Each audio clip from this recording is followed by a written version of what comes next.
Morning, folks. Get rid of this for a moment. Good morning. Welcome to the stream. I hope this is working. Hold on, let me make sure. Yeah, it looks like everything's working. Good. Tested it this morning, trying to make sure everything's good to go. It is Tuesday. It is Tournament Tuesday. Time for bronze. It was much requested. I know we just did it 2 weeks ago, and we're back because it got requested. Good morning, everybody. So we're going to do bronze again. I'm going to be honest. I'm not happy with my bronze team.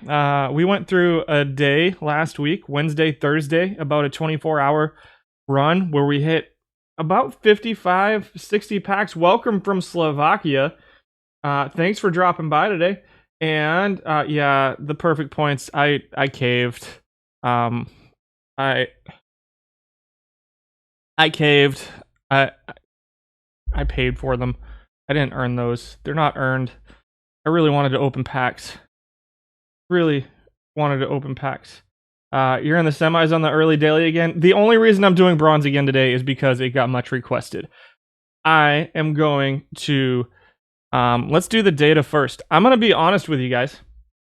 I'm not super happy with the data this week. I'm not super happy with these lists. We're going to go through them and we're going to talk about them and we're going to see what we think. We're going to see what you guys think. We're going to get together and oh, look at that. We got a sweep in the first round. That means we're going to lose the second round of this series. That's what we do these days. We win 4-0, 4-1 in the first round and then get knocked out in the second round. That's kind of the bronze team's MO right now. Playing just above 500 all the last 5 days or so. It's just so frustrating. It's frustrating.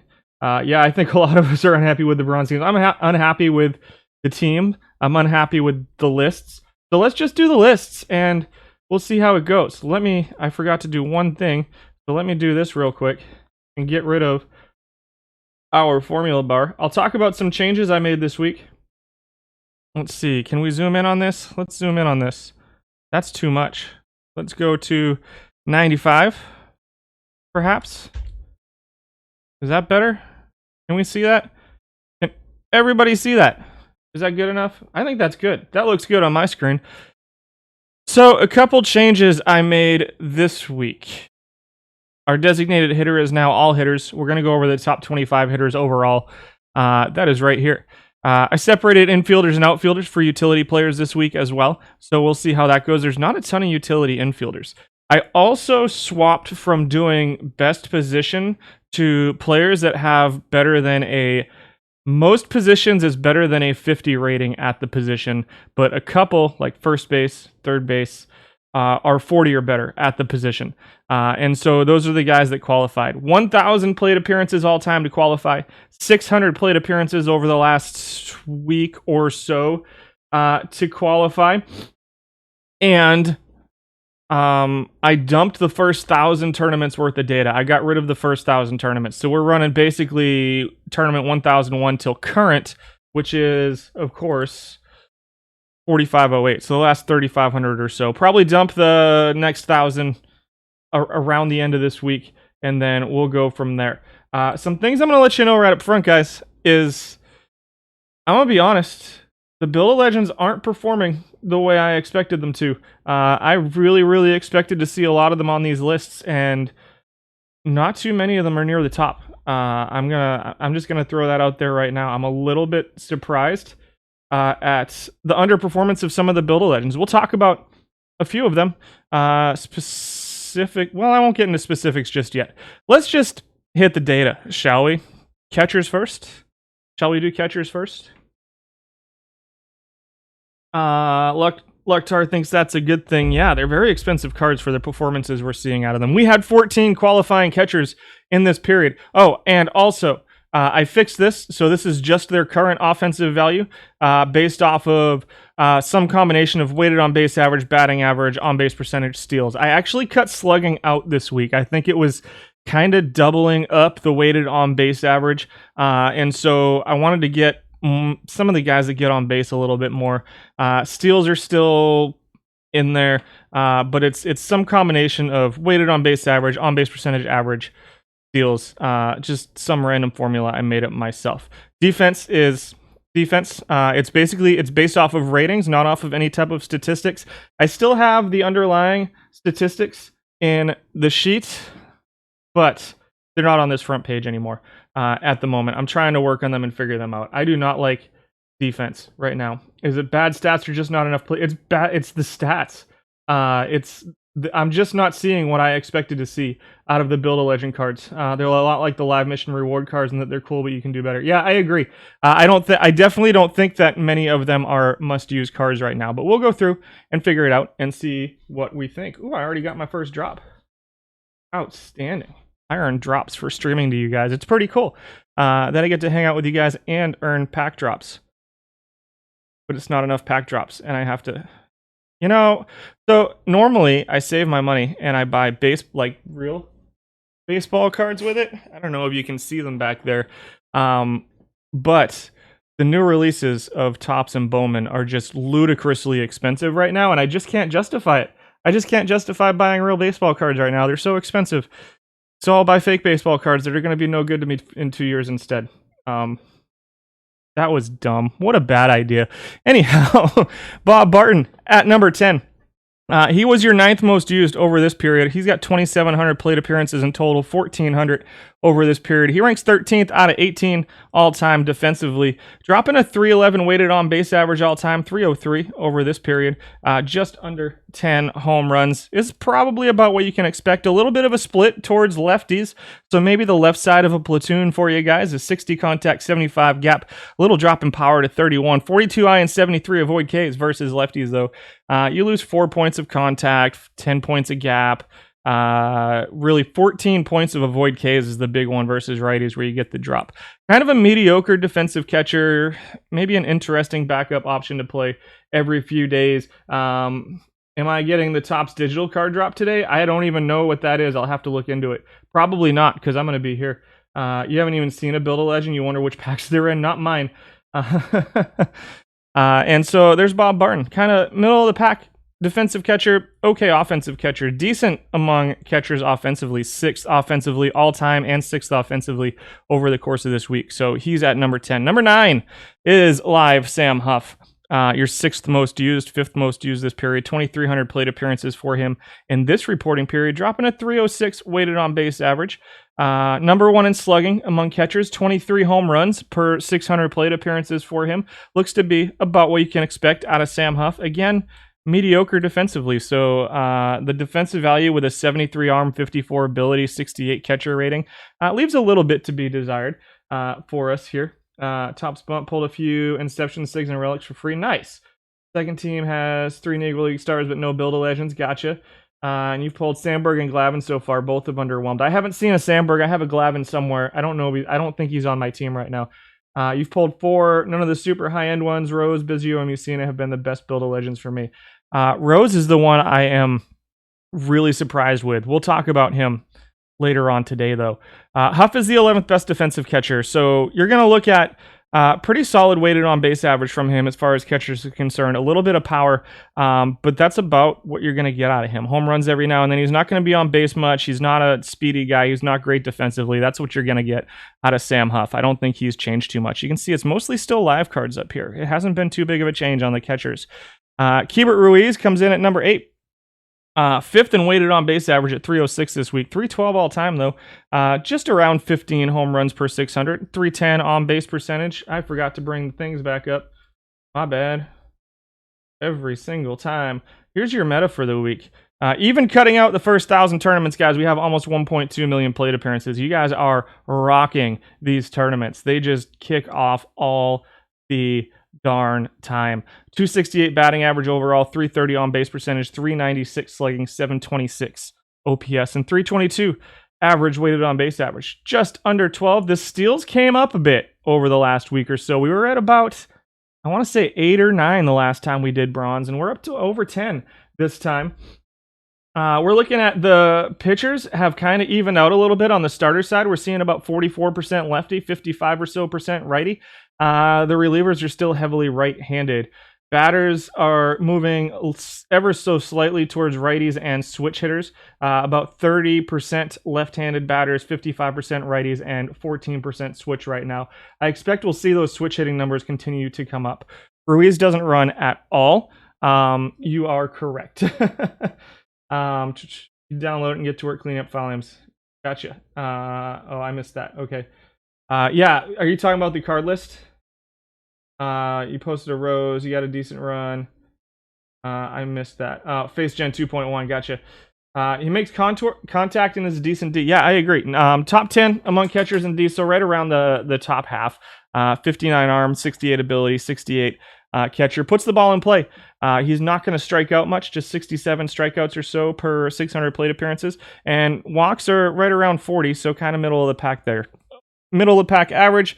Decent on-base percentage at 310. Good slugging at 381. OPS at 692. Weighted on-base average at 306 for Keibert Ruiz. Coming in here at number 8. Number 7, Jacob Stallings comes in at 7. Again, they're all kind of similar, just a little bit, different. Stallings, you're going to see a good on-base percentage because he's going to walk a little bit. He's not going to put the ball in play quite as much as, say, Ruiz, but he's got a little bit of base running ability. The defense props him up just a little bit. He's 8th defensively with a 72 ability, 59 arm, 71 catcher rating.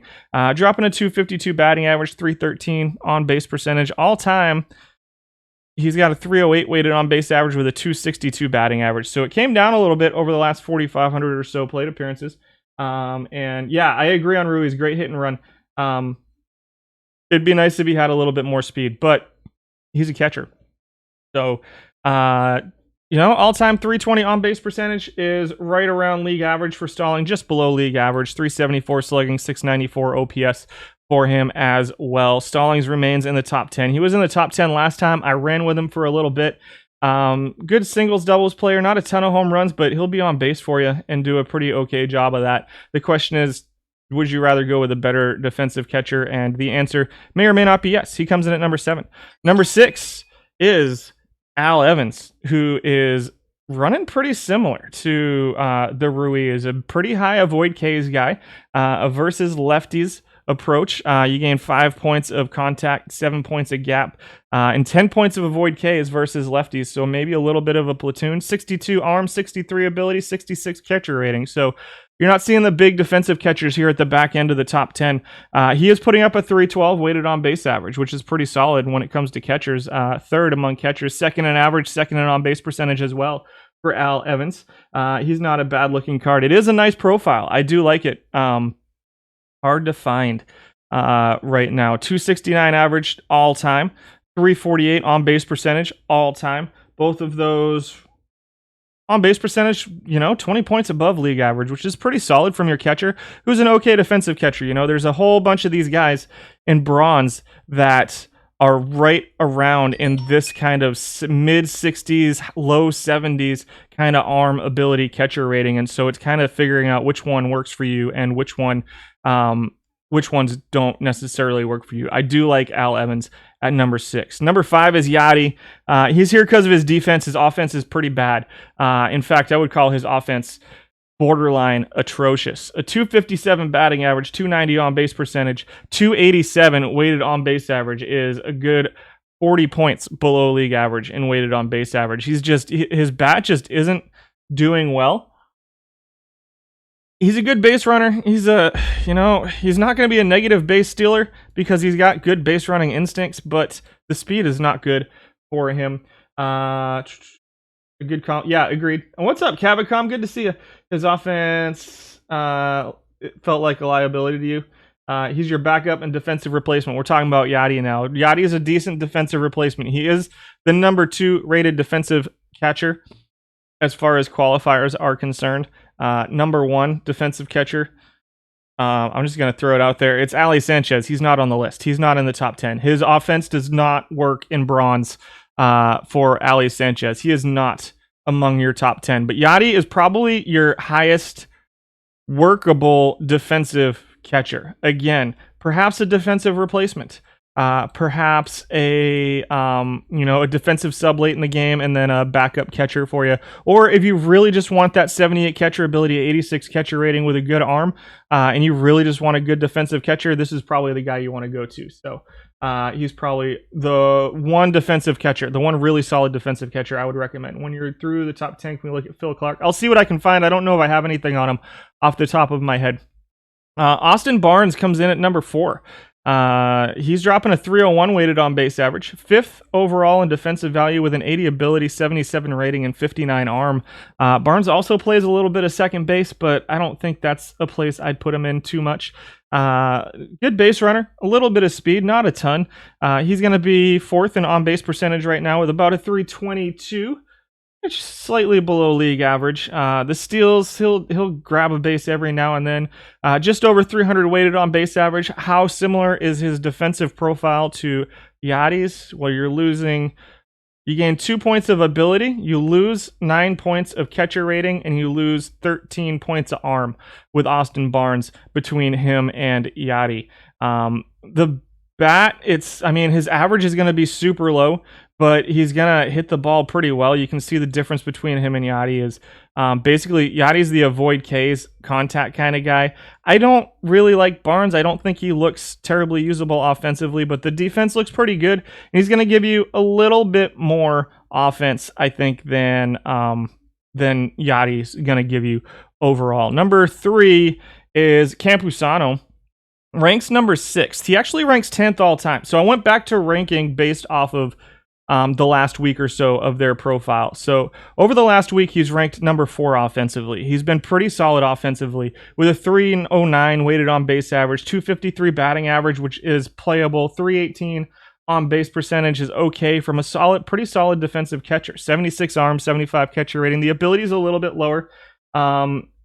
Again, I'm not really in love with him. He's got some splits versus lefties.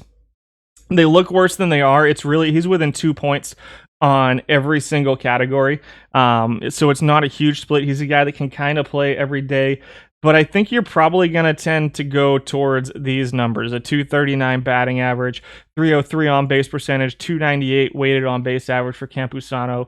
And his defense just doesn't quite match up with the Yadi. Or really even, I think the Barnes is even a little bit better. I don't think that the 6 points of arm or whatever you're getting out of this is enough to overcome the catcher ability. I think that the other two are probably slightly better defensively than Usano. Did Charlie Dexter qualify for catcher? He did. I don't know if let me find him. I know he's on this list somewhere. Let me see if I can find him. Number 2 is Jorge Alfaro, grading out 13th or 3rd defensively, 11th offensively. It's kind of, you lose a little bit of the ability here. The arm is stellar. The catcher rating is okay. Again, this is defense being rated a little bit too heavily for my liking here. Again, something that I'm still kind of trying to work on.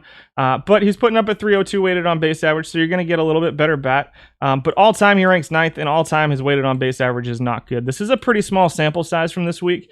So it looks like he is capable of putting up something good, but overall, I'm not a big fan. Like I said, when we came live, I said I'm not a huge fan of the list this week, and Alfaro is one of those guys that I think is just way too high. It's a pretty small sample size to the point that I actually considered going to 1,000 plate appearances for this week, but I ended up sticking with the 600 that I've been going with for a really long time. He will hit some home runs, high teens, low 20s.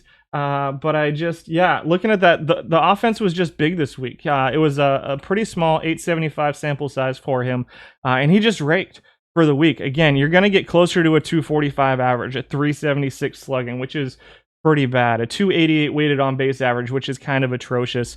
It was just a really solid week for a guy who's also a pretty good defensive catcher. He's not bad defensively. Again, the ability is pretty important here, so you're losing some ability on Molina, and I think that he's probably closer to this overall than he is to this.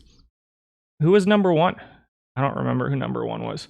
Number 1 was Andrew Knapp. Yeah, this is who number 1 was. 329 weighted on base average this week for Andrew Knapp.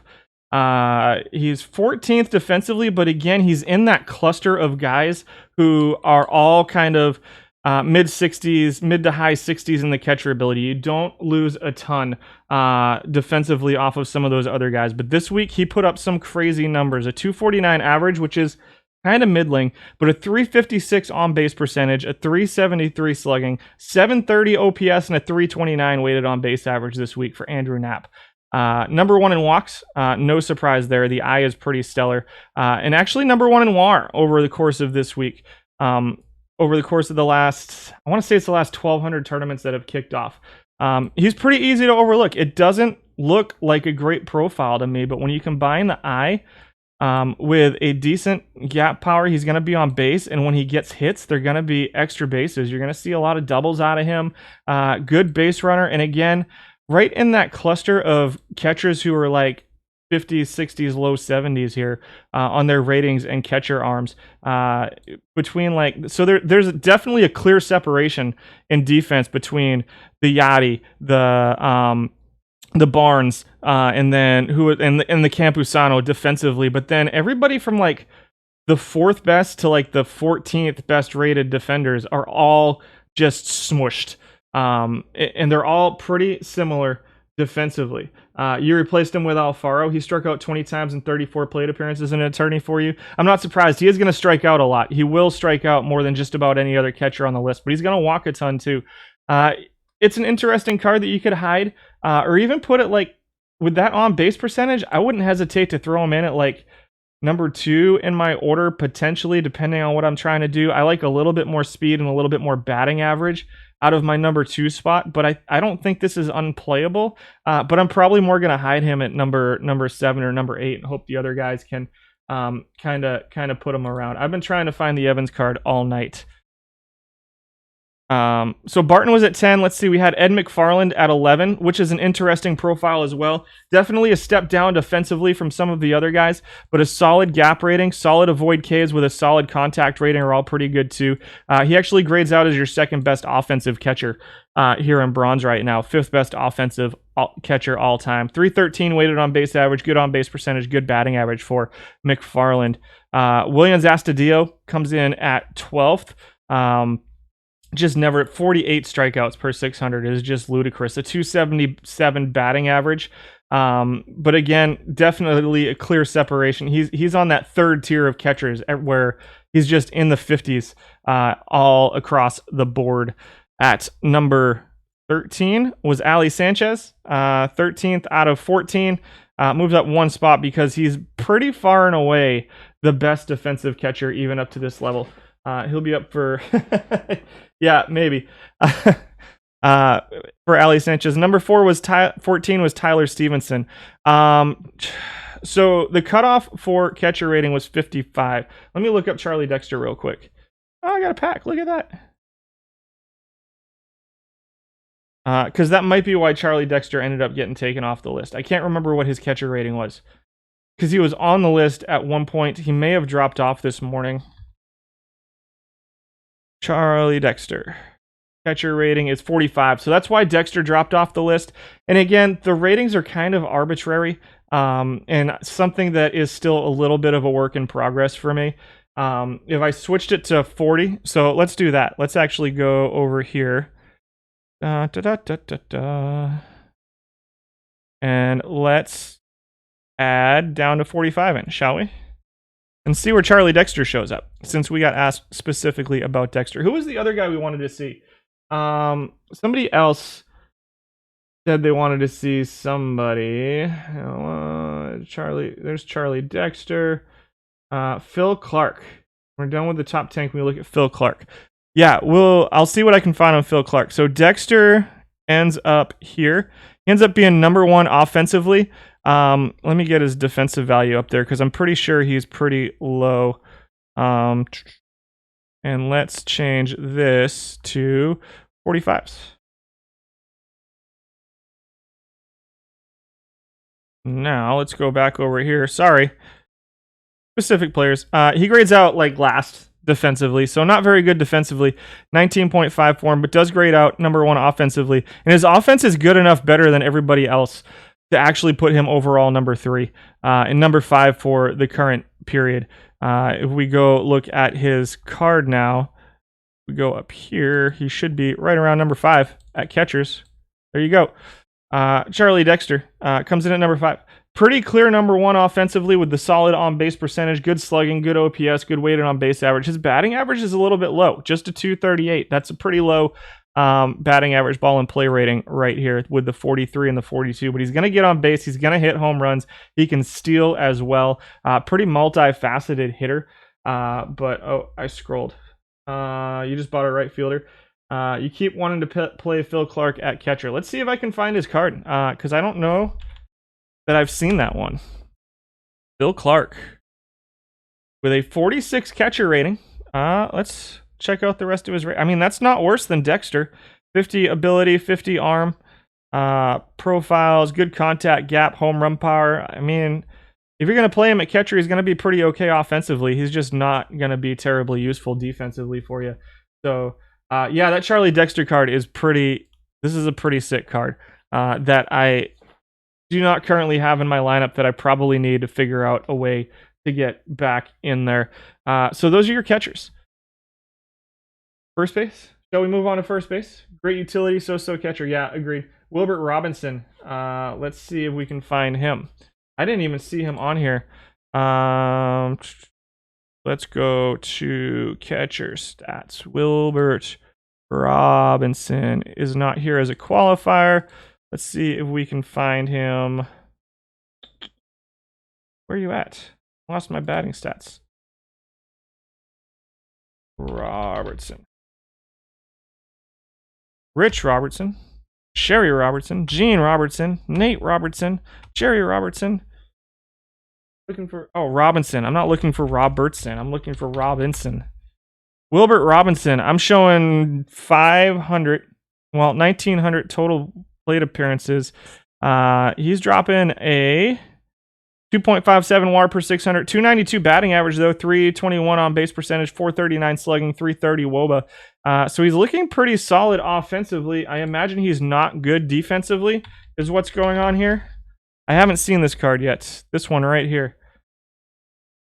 Oh yeah. So that's why he didn't make the catcher list. He's at a 40, which is why he's not showing up on the catcher list. This is a pretty interesting looking profile. If you don't care about catcher defense, I don't think this is a bad profile here for Robinson. How important is catcher D? That's kind of up to you to decide. I have had a little bit of luck putting better defensive catchers in there. It definitely affects your pitchers. It affects strikeouts to walk ratio is really what it affects the most from what I understand. I haven't done a ton of research with good catchers versus bad defensive catchers for my teams. I just haven't had time. It's something I would love to get into. So if you want to play Wilbert Robinson, I wouldn't say you're wrong at this point. Ability is above 53. What's that? So yeah, his arm is okay. You must be the only guy using him. No, he had a bunch of plate appearances in there. I don't think you're the only one. I just cut the catcher rating off at 50. Ed McFarland is similar. Good offense, bad defense. Yeah, his arm's a little bit too low. That 39 arm is pretty scary in a tournament where guys are averaging 11 steals per 600 plate appearances. So that's, I mean, I don't know that I would run Robinson. I may. I mean, those are good looking offensive numbers. He may be a guy that's potential for designated hitter, perhaps. Does it make your pitchers better? It can't. So it affects strikeout to walk ratio more than anything else. Does the catcher ability, and so if you're walking more, your guys are going to let up more runs based off of that. It's going to affect the pitcher's FIP a little bit, and it'll affect your pitcher's earned run average a little bit too. Yeah, it's an interesting card. What's more important, catcher ability or catcher position rating? How do I handle iron rated players used in bronze tournaments, and how do I handle bronze rated players who are used in silver? They just show up on the list, bottom of the six, if they perform well. And so, like you saw Ali Sanchez at number 13 over there. If he performed better, he would have been in the top 10, as long as they reach the cutoff. I'll let other people talk about catcher ability versus catcher position rating, but I think ability is much more important. So their position rating is how they're going to play defense on balls in play. Their ability is going to affect pitch framing and stuff like that. So I think that I consider ability to be more important. I think there's probably people out there that feel the opposite of that, though. You average 100 plus per tournament. I think catcher ability is pretty clearly more important than catcher rating. Number 10 is Jesus Aguilar at first base. And what are we getting out of him? So first base, the cutoff was 40, and the defensive ratings are changed just a little bit so as not to value it too highly. Aguilar comes in at 10th. A little bit of a split here, not a big one. You got 7 points of gap. You got 7 points of power going the other way, so he'll hit doubles against lefties. He'll hit home runs against righties. A little bit of eye. He's going to walk less versus righties. Putting up a 339 weighted on base average, 17 home runs per 600. Decent defensively, top 10 out of 39 qualifying first basemen. So he's in the top 25% defensively of first basemen based off of ratings. I did not add height in here yet this week. I'm working on it. I'm trying to figure it out. And so top 10 batting average for Aguilar, 9th in on-base percentage, 11th in slugging, 10th in OPS, 10th in weighted on-base average. Again, that's out of 26 dudes. So keep that in mind. All-time, he ranks 18th offensively, 16th in weighted on-base average, and this is out of 40. So he's pretty firmly a top 50% first base. Everything is pretty solid. Like he's just kind of all around okay. There's nothing that really sticks out to me saying, yeah, you have to use him, or no, absolutely don't, other than maybe this, that he's going to clog your bases pretty badly. But and maybe the infield error is a little bit concerning as well. I think he's probably getting rated too heavily based off of his first base rating, but he comes in at number 10. Number 9 is Jose Martinez. Pretty solid numbers versus lefties. This is a guy who I have seen absolutely mash. All time in 6,600 plate appearances, he grades out second offensively among first basemen. Defensively, he's atrocious and probably needs to be a designated hitter. A 44 first base rating with an 18 range and a 25 error. He's on the list because I dropped the first base rating down to 40, but he's 38th out of 39 defensive players at first base, but he will absolutely mash against left-handed pitching for Jose Martinez. Number 8, numbers. So 355 weighted on base average all time, OPS of 808. Both of those numbers are second among first basemen.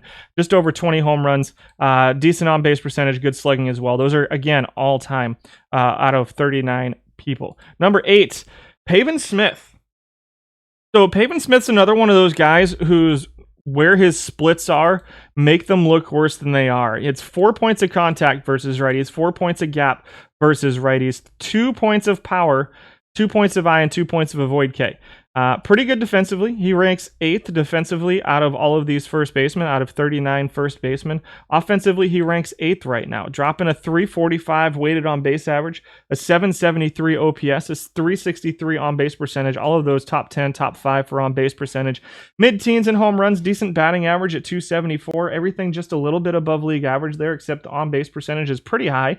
And the OPS at 773 is a good 50 points above league average. With good defense at first base, I like Pavon Smith. I'm not sure I like him at first base. I feel like his defense might be wasted at first base, and I think you might be able to coax a little bit more offense out of your first baseman. He does rank 3rd all time among first basemen offensively, does Pavon Smith. What's that? Posada's crappy catcher ratings out of the park, yet his team's won a lot. Catcher skills kind of broken. Look at the pitchers Posada had pitching to him, though. There's only so much a catcher can do, and the Yankees pretty, I don't think I want to get into a Yankees argument. I don't think that the Yankees won a lot of games because Posada was a great catcher. I think catchers can have an effect on pitching, but I think the Yankees would have won a lot of games with me playing catcher for them too. So that's kind of how I feel.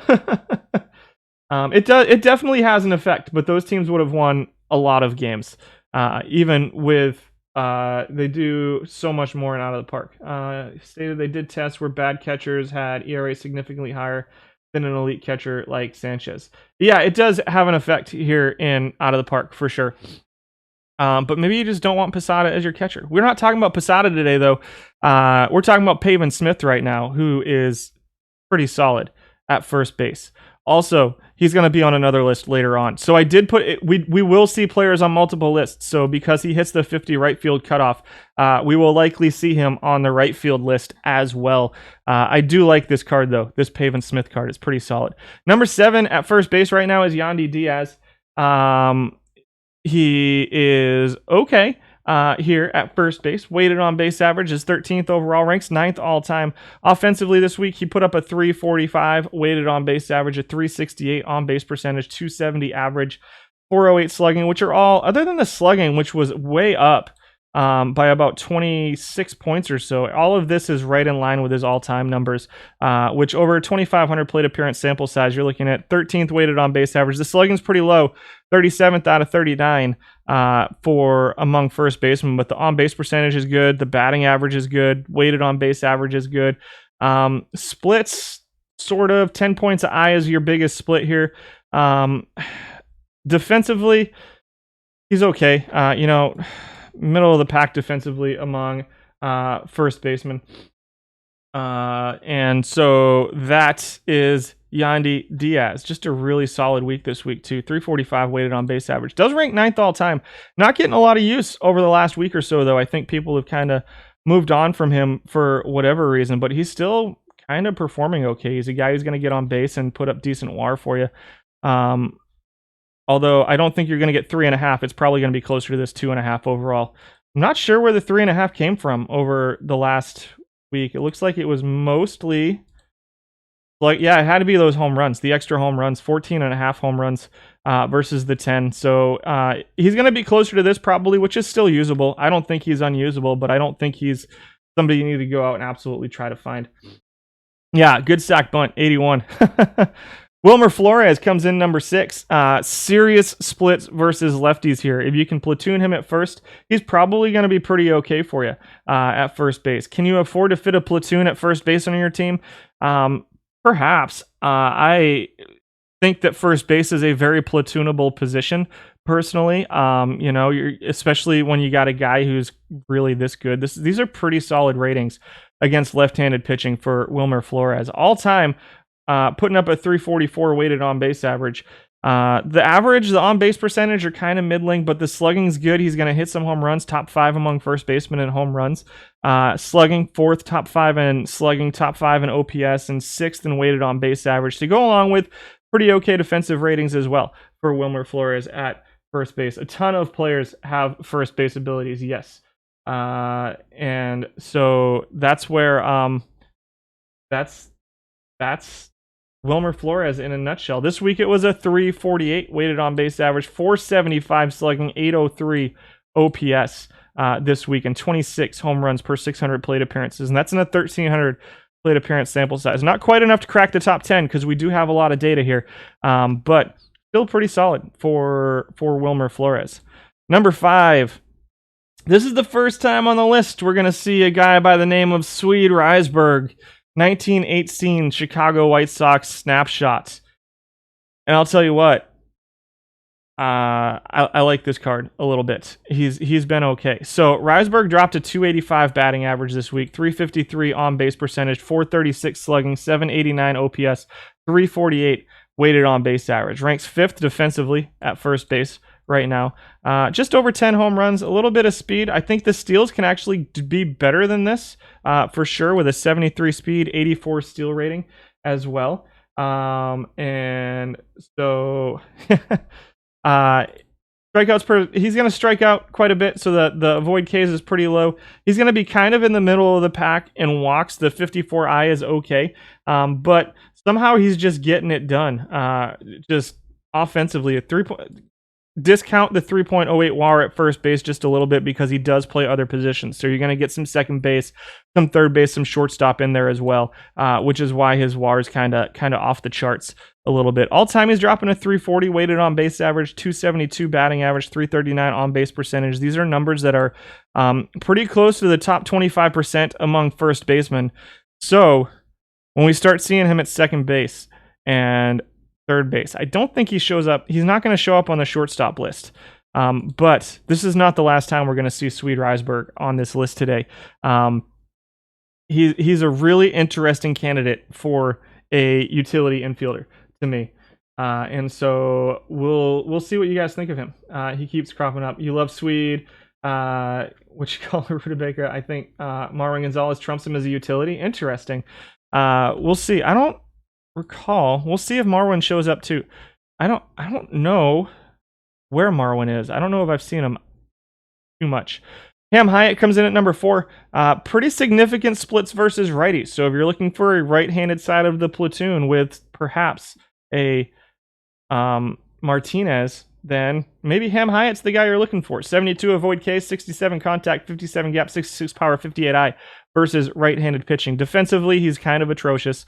So again, it's first base. So if you can live with this kind of defense at first base, a 24 error with a 49 first base rating, then okay.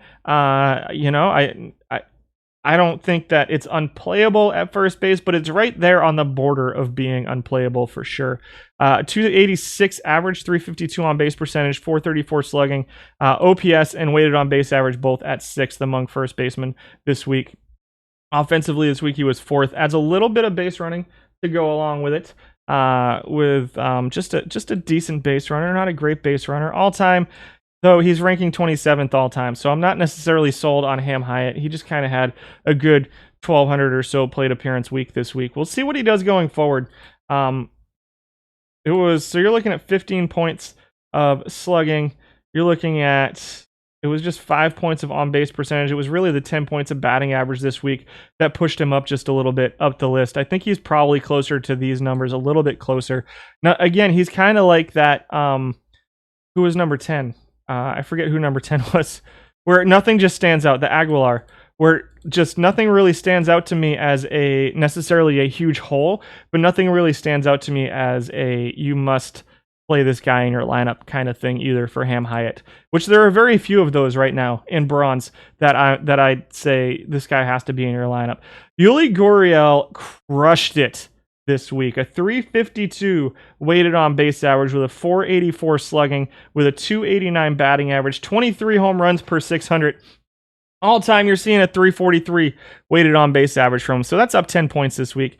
813 OPS from him, which is up 20 points from his all-time of 792. It was 15 points of slugging. The on-base percentage is a little bit low, 329, but not terrible. The batting average is pretty good for Yuli Gorielle. He is not going to walk much, but he also won't strike out very much. 4th in strikeouts, 22nd in walks. He's got some power, a little bit of base running ability, and pretty okay defense to go along with it. This is currently my first baseman. Bohm is not on the list right now, on the first base list. I don't think. His first base rating is pretty low. So Yuli has been crushing it for me. Just he's been like, even going through all the lists. I went through all the lists last night again. I'm trying to fix that bronze team. I think it's pretty clear that I am not very good. But Guriel's the guy that like I haven't even thought about. I play him against lefties and righties, so I don't have to platoon at first base. It allows me to platoon somewhere else and get more utility out of my team. And he's been absolutely crushing it for me. I just leave him in there and let him play. He's been pretty awesome for me. Number 2 right now is Carl Taylor, who dropped a 351 weighted on base average this week. A 790 OPS was good for 4th. The batting average at 298 and the on-base percentage at 374 were both number 1 out of 26 first basemen this week. Middling power, not a lot of speed. He's really just an on-base percentage cat against lefties with a little bit of defense, but not much. 28th out of 39 defensively. Currently, his offense was rated 2nd. All-time, his offense ranks closer to 4th with a 348 weighted on base average. I mean, these are his numbers. This is what you're going to get out of Carl Taylor offensively. He's going to be better, slightly better versus lefties. Again, he's one of those guys where the splits look a little bit worse than they are just because of the way colors work. It's only 4 points of avoid K. The eye here is actually 14 points and is actually the biggest split. You got 4 points of contact, but you gain 9 points of gap against righties as well. So he's an interesting card. I don't know. It's all offense here for Taylor. He does play first base, left field, and right field, all of which he can do semi-capably, at least. The 28 error at first base is a little bit concerning. The 50 left field rating, I would absolutely consider playing him in left field. But he's pretty okay. I like Carl Taylor. I don't think this is a bad card. Number one, don't even ask me, guys. Josh Bell just put up a crazy 600. This was the guy that I was like, maybe I need to say 1,000 plate appearances is the cutoff, or even like 643 is the cutoff for this week's performance. But Josh Bell put up some stupid numbers this week, guys. A 371 weighted on base average, an 845 OPS, a 283 batting average, a 369 on base percentage, 475 slugging with 25 home runs. Number one in WAR among first basemen this week. Just absolute insanity from Josh Bell this week. Josh Bell has to be platooned, I think. You got 9 points of power here. You got 5 points of contact.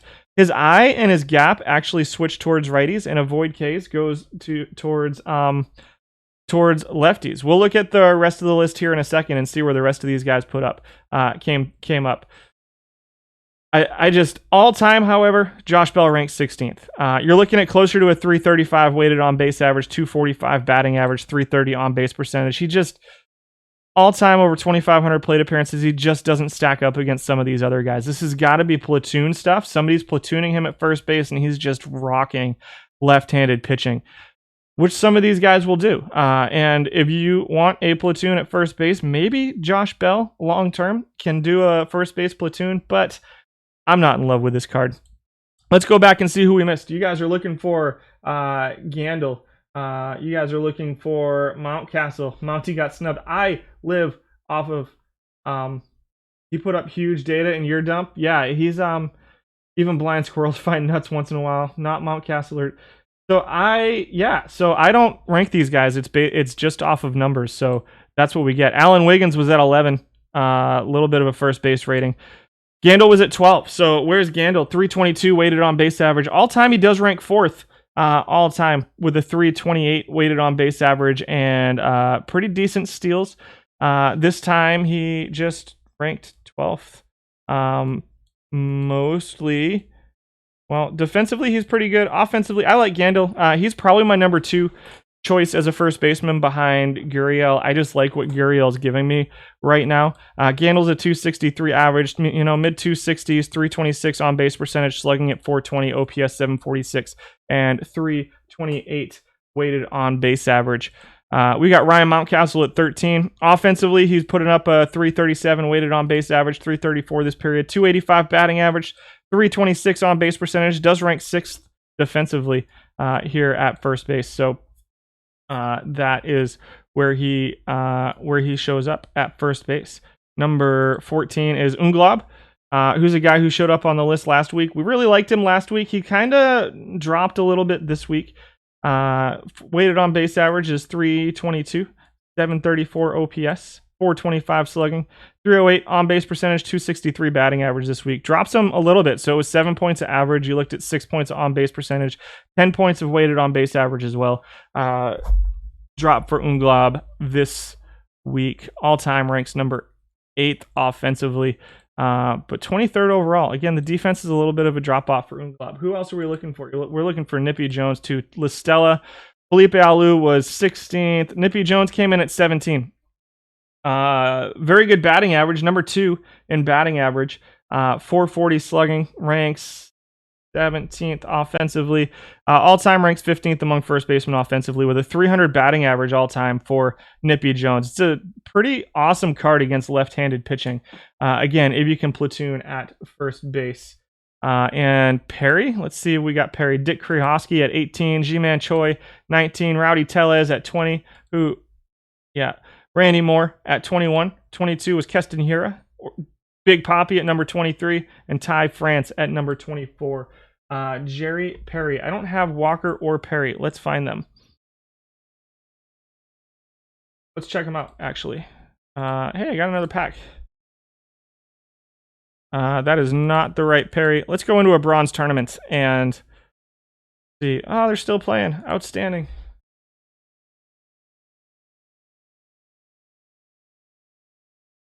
Alan W. steals 120 plus per 600. Yikes. Let's see if we can find Gerald Perry in here. There he be. Perry, solid contact, good eye discipline, good avoid Ks. 43. So if I make the cutoff lower, he might show up. Let's see if we can find him. Let's fix the cutoff for first base and see what happens there.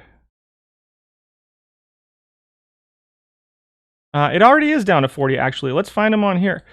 Perry is not on here. There he is, Gerald Perry.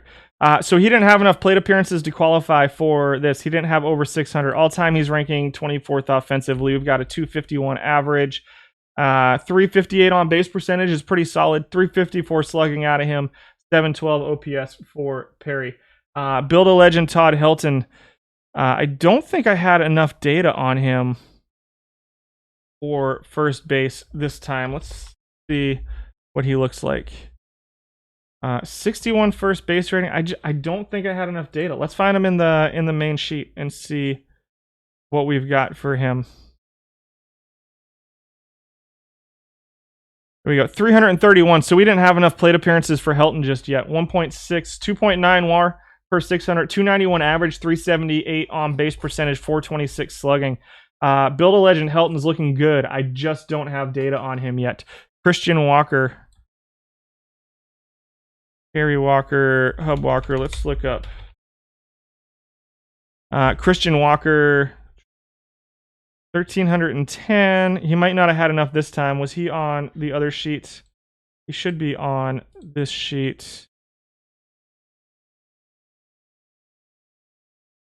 Yeah, he didn't have enough to qualify this time. 39th all time, 234 average, 304 on base percentage, 392 slugging for Walker. Grades out 14th or so defensively. All right, guys, we got to move on because we can't be here all day.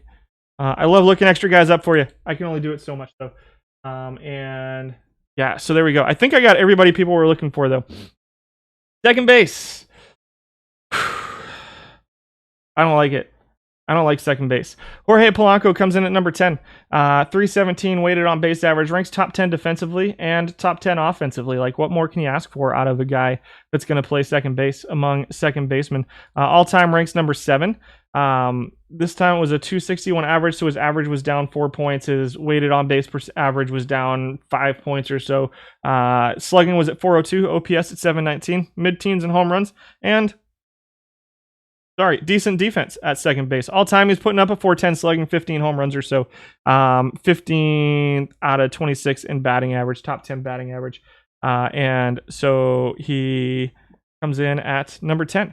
Number 9, this is not the last time you'll see this guy on the list either. Enrique Hernandez comes in at number 9. Very heavy lefty splits. If you can platoon him against lefties, great. He's a utility guy. It's very hard to platoon utility players, I will say. I do like, you see if you are, gotcha. Welcome, Torgonius. It's good to see you. It's been forever, Torgonius. Nice to see you. Hope you've been doing well. I feel like you got really busy over the last couple months, but it's good to see you again. Welcome back.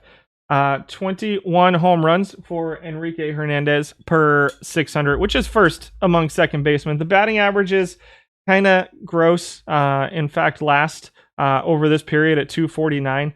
On base percentage is mediocre at best, 324 on base percentage, 431 slugging, 756 OPS, 333 weighted on base average with, defense is overrated anyway. So yeah, he comes in at number 9. He's definitely a candidate for utility player.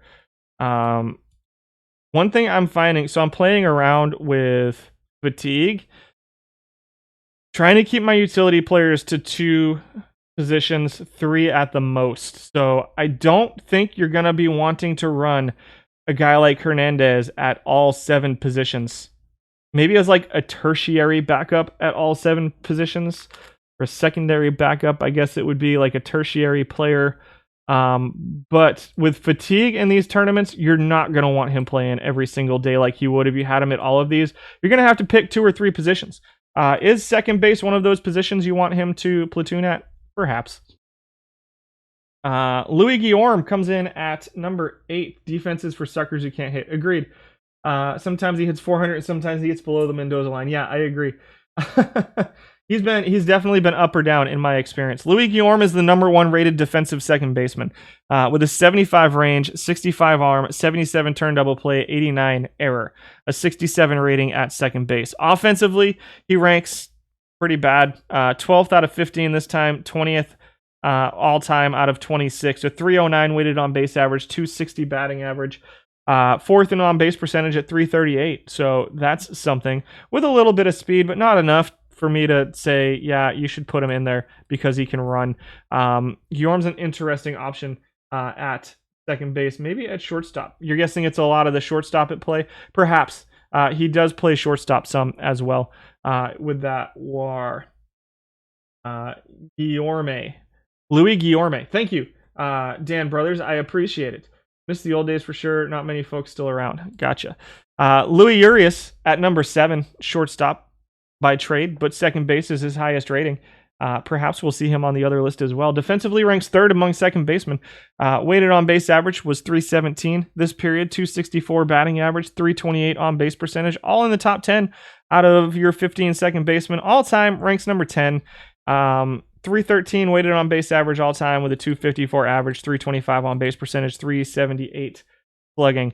Again, that's out of 15, well, out of 26 all time. He's right in the middle of the pack offensively and pretty solid defensively at second base as well for Louis Urias. Number 6. Yes, it wasn't even a couple dozen back then, Torgonius. It was like 7. Back then. James Segura comes in at number 6. What does he do that the other guys don't? Well, he doesn't play defense very well. All time, he ranks 17th. It was just a good week for him. 1,623 plate appearances with a 324 weighted on base average, a 403 slugging, a 276 batting average for Segura, which are all up by double digits, 20 plus. But from his all-time. All-time, it's a 308 weighted on base average, 694 OPS, 375 slugging for Segura with moderately okay defense here at second base. I think there's better choices out there than Segura. Number 5, quite possibly your utility infielder. Quite possibly your starting second baseman. That's up to you.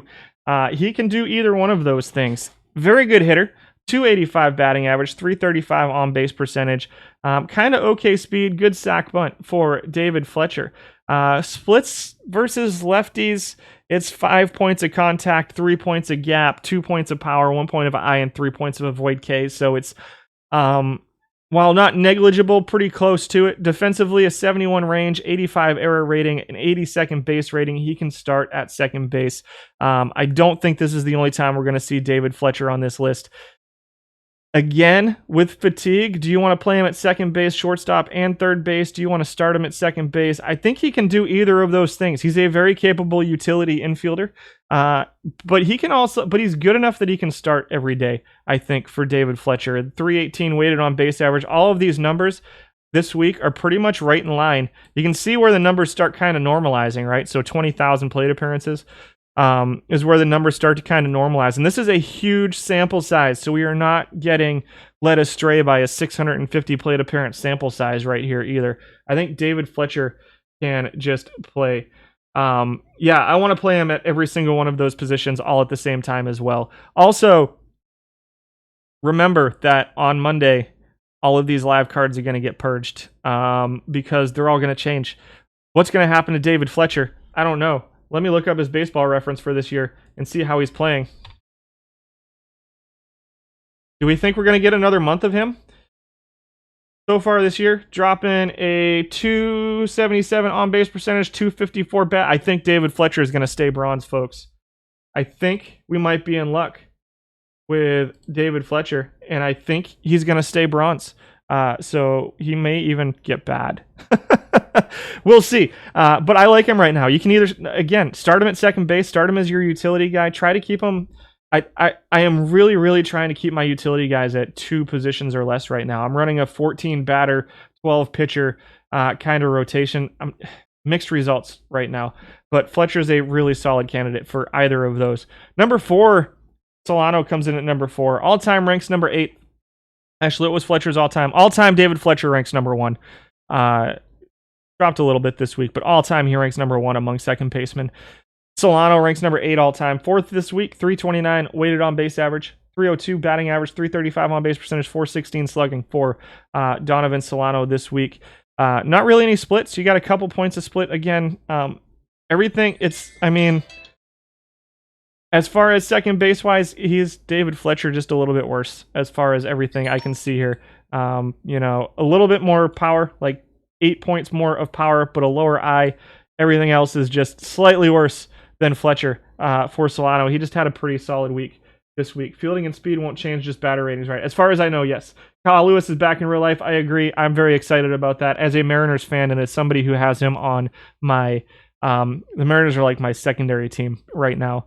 And as someone who has him on my fantasy team, I'm excited to get Kyle Lewis back. So Solano at number 4. Who's number 3, 2, and 1? Luis Arraez comes in at number 3.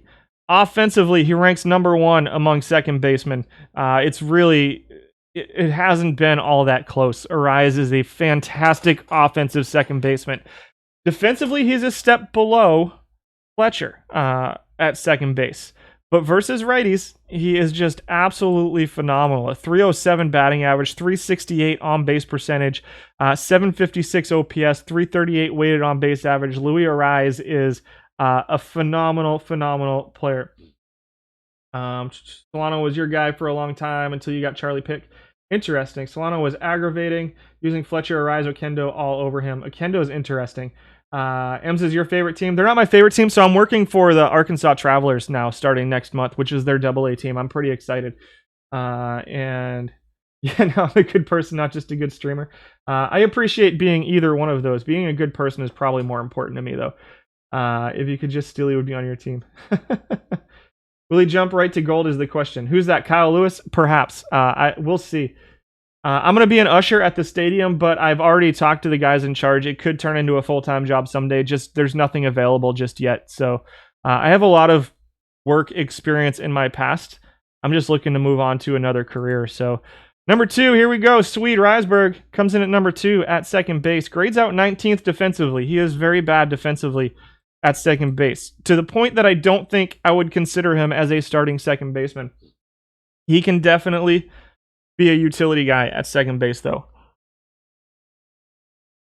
We've already talked about him quite a bit, so I don't want to harp on him too much. He was number 1 offensively this week among second basemen with his 348 weighted on base average, good slugging percentage, home runs. The steals are way low based off of. I would expect his steals to be closer to the teens, maybe pushing 20. Maybe not. I guess that's not super elite, but I would expect the steals to be slightly higher than that.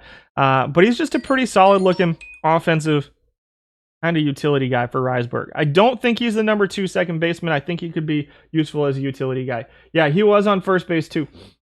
A career other than streaming out of the park. Yeah, it is what it is. I got to get out of the house occasionally.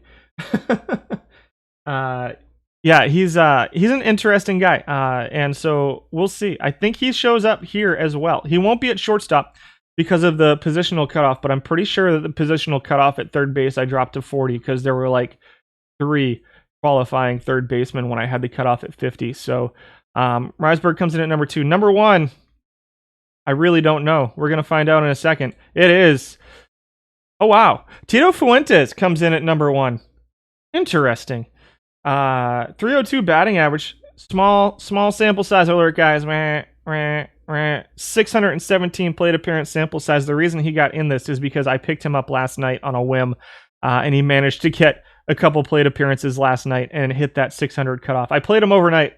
He's not in my lineup that I have in a tournament currently, but he is interesting to me.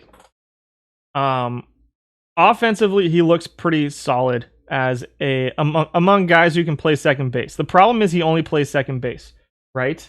And so you feel like you're the only one who steals. You're not. It's not elite enough to be aggressive. He's solid, but not. Yeah, that's fair enough. Who's your last ranked shortstop?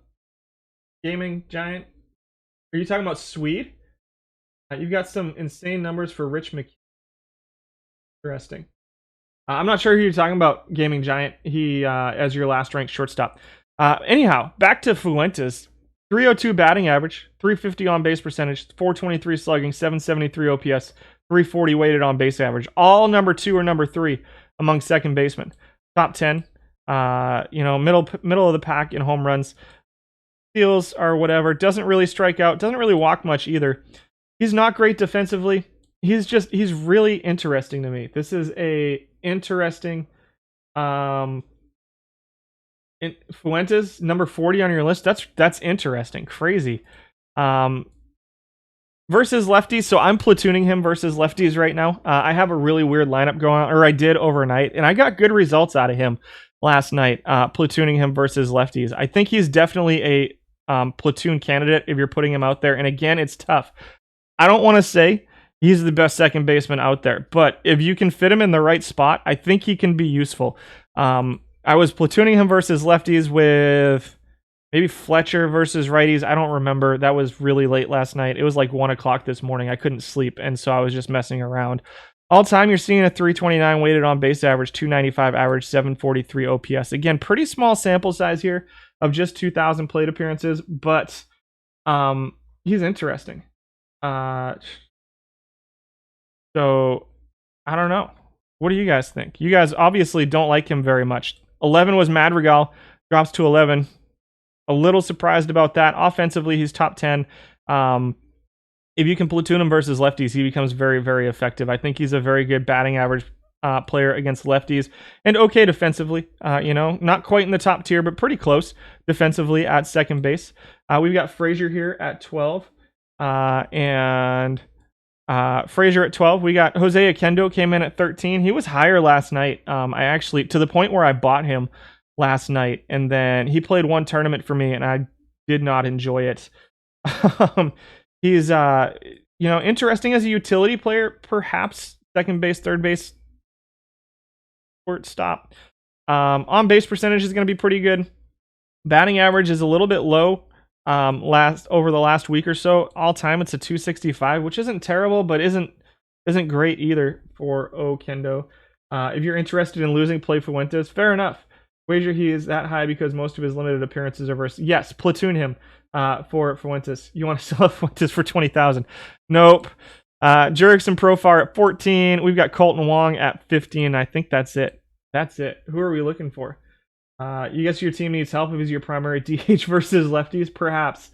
Like I said, I'm not in love with Fuentes. I don't think he's unusable. Maybe you guys do. Third base. Let's hit third base and shortstop, and then I need to refresh my drink.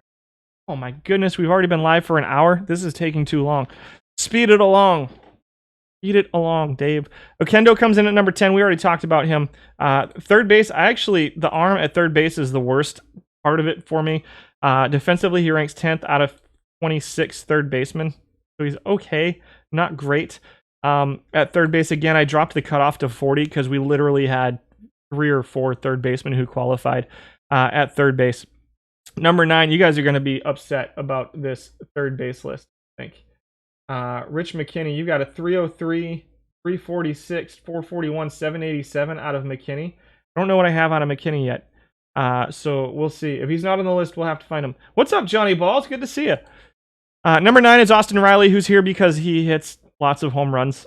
Doesn't really play defense that well. 52 range, 65 arm isn't atrocious at third. The 40 error with a 42 third base rating makes me not really want to play him there. Offensively, he's third among third basemen with a 346 weighted on base average, but all time 15th among third basemen. This was a 1,200 plate appearance sample size craziness. 491 slugging for Reilly, 801 OPS, 346 weighted on base average here over the course of the last week or so. Almost 40 home runs per 600 for Austin Reilly. Expect closer to a 243, 297. A sub 3 on base percentage is terrifying to me, but a 448 slugging, 746 OPS.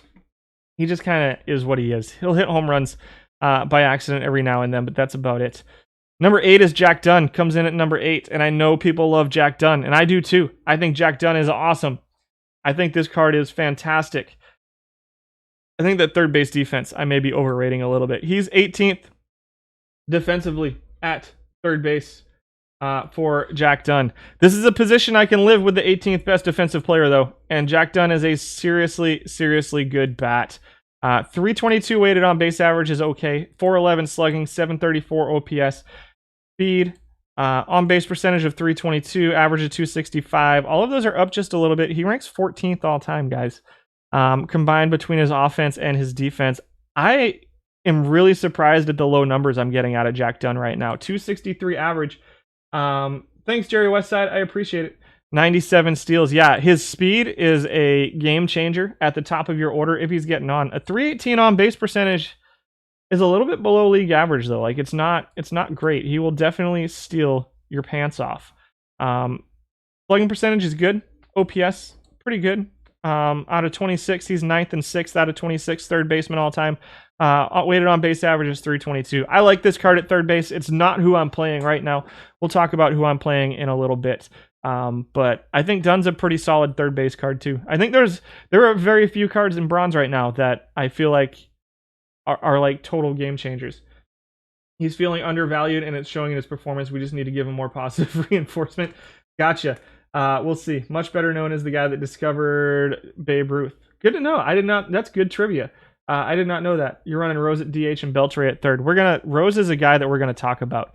Yandy Diaz shows up at third base as well. Again, the 41 third base cutoff gets him in there. I don't love him at third. The range of 41's okay. 66 arm, 50 error, 41 third base rating. I mean, I guess he plays at third base. Offensively, for guys who can play third base, he ranks second right now with a 41 rating. 345 weighted on base average, 776. Hold on a second. Bear with me for just a second here. That number looked weird to me.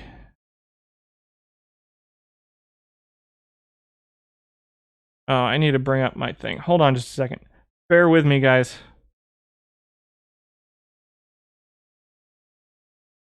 Where's my dumb thing?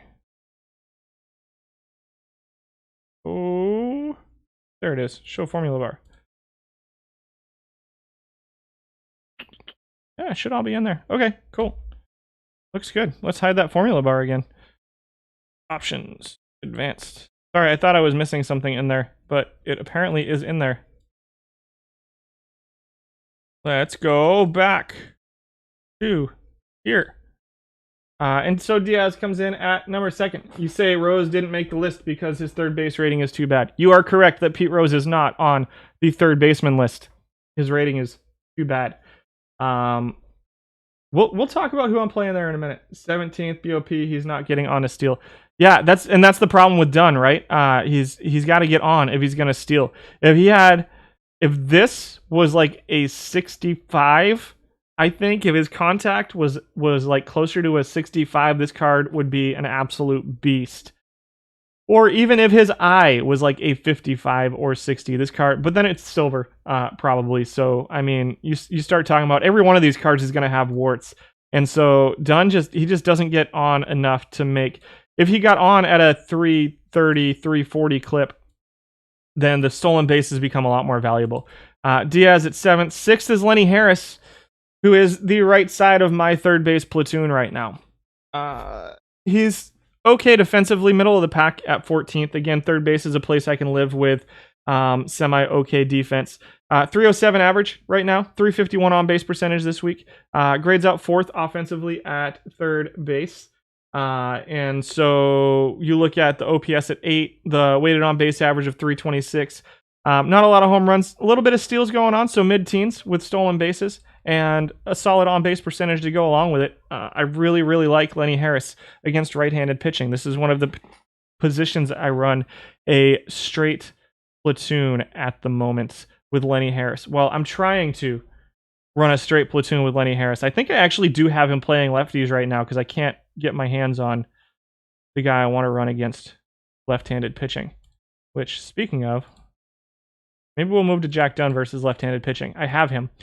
At number 5, anyhow, we're still talking about Lenny Harris. 303 batting average all-time, 348 on-base percentage all-time, mid-teens in steals, doesn't strike out at all, kind of bottom half in walks. But he is just a fantastic hitter who plays okay defense at third base, which I can live with. I like Lenny Harris. I'm enjoying this card. I can't remember off the top of my head who I have plugged in. We'll look at it in a minute. Number 5 is Art Shireen. I really want to run this as the left-handed side of my platoon. I just can't convince myself to do it. At third base. The 76 avoid Ks with a 58 contact. Man, I wish that had stayed at 65. But I like Lenny Harris better versus righties. Shireen is a phenomenal option, though. I like Shireen a lot. I ran him for a long time, and I may go back to him because he has more defensive value than Lenny Harris. I have considered putting him back in the lineup over Lenny Harris. Personally, he only plays third. Batting average around 285 to 290ish. 347 on base percentage is pretty good to go along with okay base running. Number 1 in strikeouts, number 1 in walks as well. WAR, he's kind of top 10 all time. He ranks number 5, so consistent at least. Everything here is like right in line with what he did over the last week, so it's probably about what you can expect. Is a 320 weighted on base average, 715 OPS. Not going to hit any home runs for you. I do like Shireen, though. This discussion is very... I apologize. He comes in at number 5. I'm really concerned about the top 4 here. Let's see who they are. Number 4 is Donovan Solano. Gross. Why? Really? 10 points above his all-time weighted on-base average this time. 302 average, 335 on-base percentage. I mean, these numbers that he put up this week are just... they're solid defensively at third base. Defensive value is puts him at 19.47 defensively, is middle of the pack among third basemen. He'll play 67 range, 61 arm, 70 error with a 47 third base rating. There's not a lot of good defense out there at third base, and the fact that Solano's doing it with a pretty okay bat right now, for this week he was pretty good. All time 10 points everywhere. I mean, he was up 10 points everywhere this week. 290 average all-time, on-base percentage, slugging, 318 weighted on-base average. I'm not opposed to him being a utility guy. I think if I'm going to start him every day, he's probably going to start at second base. He's going to give me a little bit more value there defensively. Even though he's, that second tier of defensive second baseman, and he's going to give me a little bit more value there offensively compared to the rest of the second baseman as well. But here he is, qualifying at third base. He will not be on the shortstop list, I promise. Number 3 is, go away, Gene Segura. He shows up here too. Why? 276 average, 331 on base percentage. I mean, he's top 10 everywhere offensively in every single category among third basemen, which is okay. Defensively, he looks good as a defensive third baseman. 4th defensively, 68 range, 71 arm, 59 error, 63 third base rating for him. The on-base percentage is a little bit low for my liking, just a tick above league average. He can start at second base when Arise goes silver. Yeah, I don't think we're going to be using Arise anymore here after this level. It was a really solid week for him. Thanks, Max Fire, for the follow. 269 average all-time, 319 on-base percentage, 375 slugging, 308 weighted on-base average for Segura all-time. I'm not sold on him being this good, but this is playable, especially out of a guy that you can get at least second and third base out of. I don't love him, but there's very few cards in this set right now that I am really in love with. Swede comes in at number 2. What more can I say about him? I am really curious to see what he does going forward. This is an admittedly very small sample size right now. I do like the looks of this card, though. I like him defensively at third base. I like him defensively at first base. It's just kind of picking where you want to play him. And again, I think he's just kind of all around looks like a pretty solid card. I managed to get my hand on him this morning, but we'll see. I haven't had a chance to play him yet. We'll see how he should be on the team that's in the tournament that's playing right now. So we'll check him out and see how he's playing for us. I don't remember where I have him playing, if he's starting or if he's the backup. I'm on like 4 hours of sleep right now, so I'm hurting a little bit. Number 1, I mean, what are you going to do? David Fletcher's just awesome. I don't have anything else to say about David Fletcher at this point. This card is simply awesome as it currently stands. Now, we'll see what happens with these, because what's going to happen next Monday is that I will be sorting out all of the live cards from before the update next Monday, tentatively next Monday, and I'll be deleting them. I'm going to be deleting all the live data and starting over again. So with the live stuff, I'll be keeping the historical data because there's not a lot of it yet. And so we'll see what happens with the live cards starting next week. I want David Fletcher starting at every position on the field for me. Let's check the other third baseman that didn't make the list once Excel decides it's going to catch up to me. We had Joe Birmingham at number 11, grading out 6th offensively, 21st defensively. Number 12 is Listella. 13, Beltre is the other. Beltre is the one I'm looking for my left-handed side of the platoon. This is the one that I want for against lefties. Offensively, he ranks 8th. Defensively, he's a mixed bag, but I would like to add him to my team at some point. 14 is Andujar, and 15 is Desi Relaford. Comes in at 15th at third base. Doesn't qualify anywhere else except left field, so we'll see if we see him on that list. Let's go. You're running Bohm at third? I think Bohm's an interesting option at third. I'm running Bohm as my designated hitter right now. Against both lefties and righties, I'm trying to platoon him. I'm trying to fix the team to where I can platoon him, but I don't think he necessarily needs it. I do like him. Let's check Andujar since we're surprised he's not higher. Offensively, he's rating 11th. All-time, he ranks 24th out of 26. Defensively, he's atrocious at third base, so he's last. He's the lowest-rated defensive third baseman on the list, which is dragging him down a little bit, and his bat isn't exactly spectacular. He hits for power, and his slugging is pretty good, but his weighted on-base average is pretty low for the defense that he gives you. I just don't think his bat's enough to overcome that. Also, it's a large sample size on him at this point too, so keep that in mind. You're going to get a 450 plus slugging percentage out of him. You're going to get a 330 to 340 weighted on base average out of Andujar, where there's a lot more volatility in some of the other guys we've looked at on the list too. You like Rose? You think Rose has been playing well? In your data, Rose has been the third baseman on the last 10 winners. That is good to know. And I would love to have a Pete Rose Build a Legend card drop today while we're opening packs. He is not here on the third base list. I'm going to let you know that right now. He is not here on the third base list because I wasn't going to drop my cutoff further. He's like a 23 or something, right? Oh, another drop. Sweet. I forget what his third base rating is, but off the top of my head, 28 third base rating. I didn't want to drop it super low because all of a sudden we've got 9,000 third basemen showing up on the list, which 26 is quite a bit. 15, I try to get somewhere in like the 15 to 20 qualifying for the current period category, and so that's why Rose didn't pop up on here, or that's why I didn't want to go too far down. If I go too much further down, all of a sudden I've got 100 guys qualifying at third base. But Rose is, we're going to talk about him. Beltre's been decent, but not great. I agree. He looks decent, but not great. I think if you can, where'd he go? I lost him. Where'd he go? There he is. I think he has to be platooned. I think that his value comes in this number right here, and this number. Really, these two numbers right here is where you're going to get value out of him. I know the avoid Ks drops, but I want to try him out. I would like a Beltre and a Rose to drop today because I want to try both of them out. I'm underwhelmed with the numbers I'm getting out of Pete Rose right now. I will say that. It's not bad. He's not bad, but Madrigal comes in at number 10 at shortstop. Pretty good offensively among shortstops, especially if you can platoon him as we move on to shortstops. You picked up Rose on an 8K buy it now. Nice. I looked at him last night. He was up for like 23. I was like, no, not interested. Sacrificing defense for bats. Yeah, perhaps.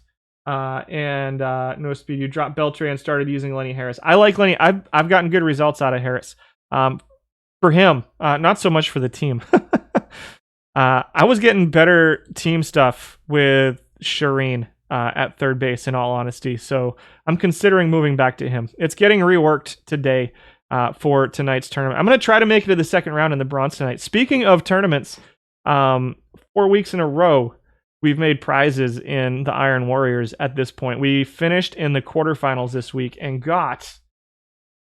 What did we get? I forget what the quarterfinals reward was this week. Solid, not great. It was a solid, not great gold special edition. Lenny's been good for you. Good to hear, Torgonius. I'm glad I'm not the only one seeing good results out of him. It was a special edition gold. Go here. Let's go only. Let's sort overall.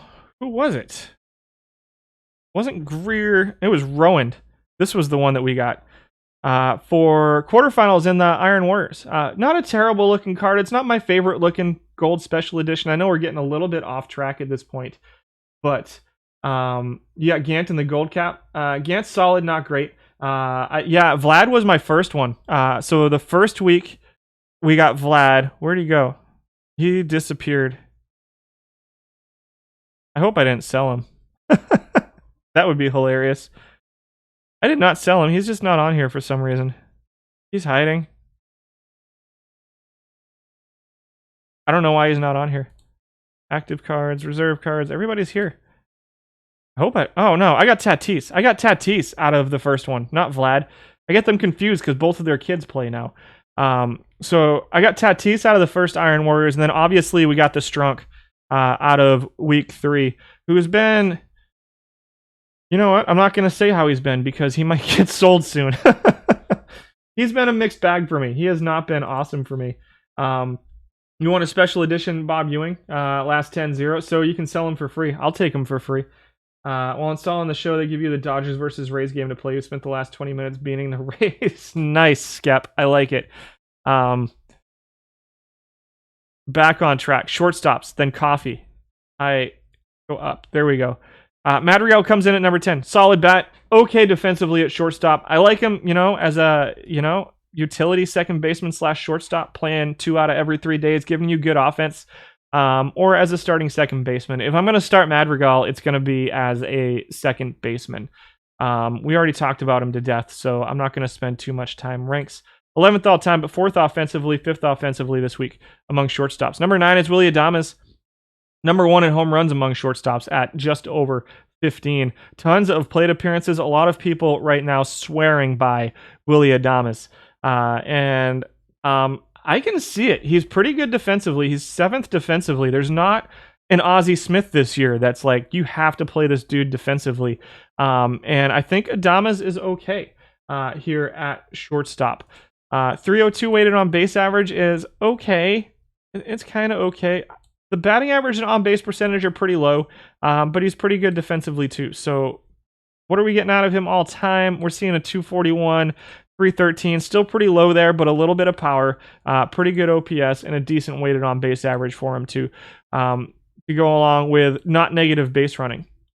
So if you're looking for power with pretty good defense at shortstop, Adames might be a guy to go with. There's not a ton of power here in bronze this year. There is more power this year than there was last year, but there's definitely not a ton yet. I would try maybe platooning him. You got 3 points of gap, 9 points of power, 4 points of eye.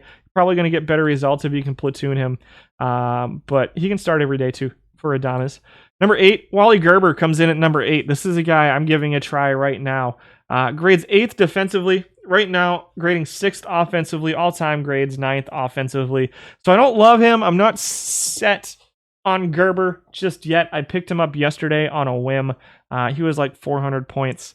And so I grabbed him yesterday. 263 average, 332 on base percentage, 362 slugging, 695 OPS, 311 weighted on base average this week with some home runs and pretty okay defense for Gerber. No splits to speak of, really just 1 or 2 points everywhere. Doesn't really have much speed, can sack bunt. That's not something that I weigh very heavily. You thought Gerber would be top 4-ish?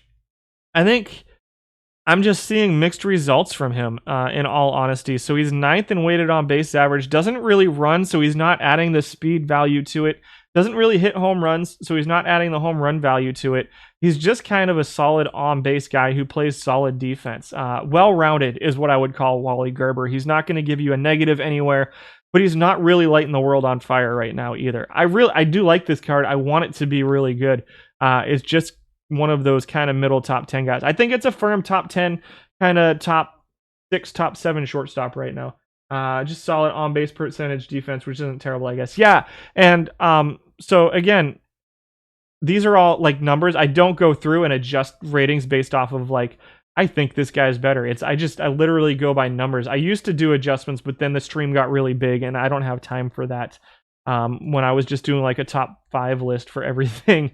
For those who have been here since then, I appreciate you sticking with me because my streams back then were pretty awful now that I look back on them. But Gerber comes in at number 8.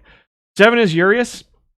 Again, if I'm going to start him, I'm probably going to start him at second base, though he does grade pretty well offensively among shortstops. 317 weighted on base average is 4th.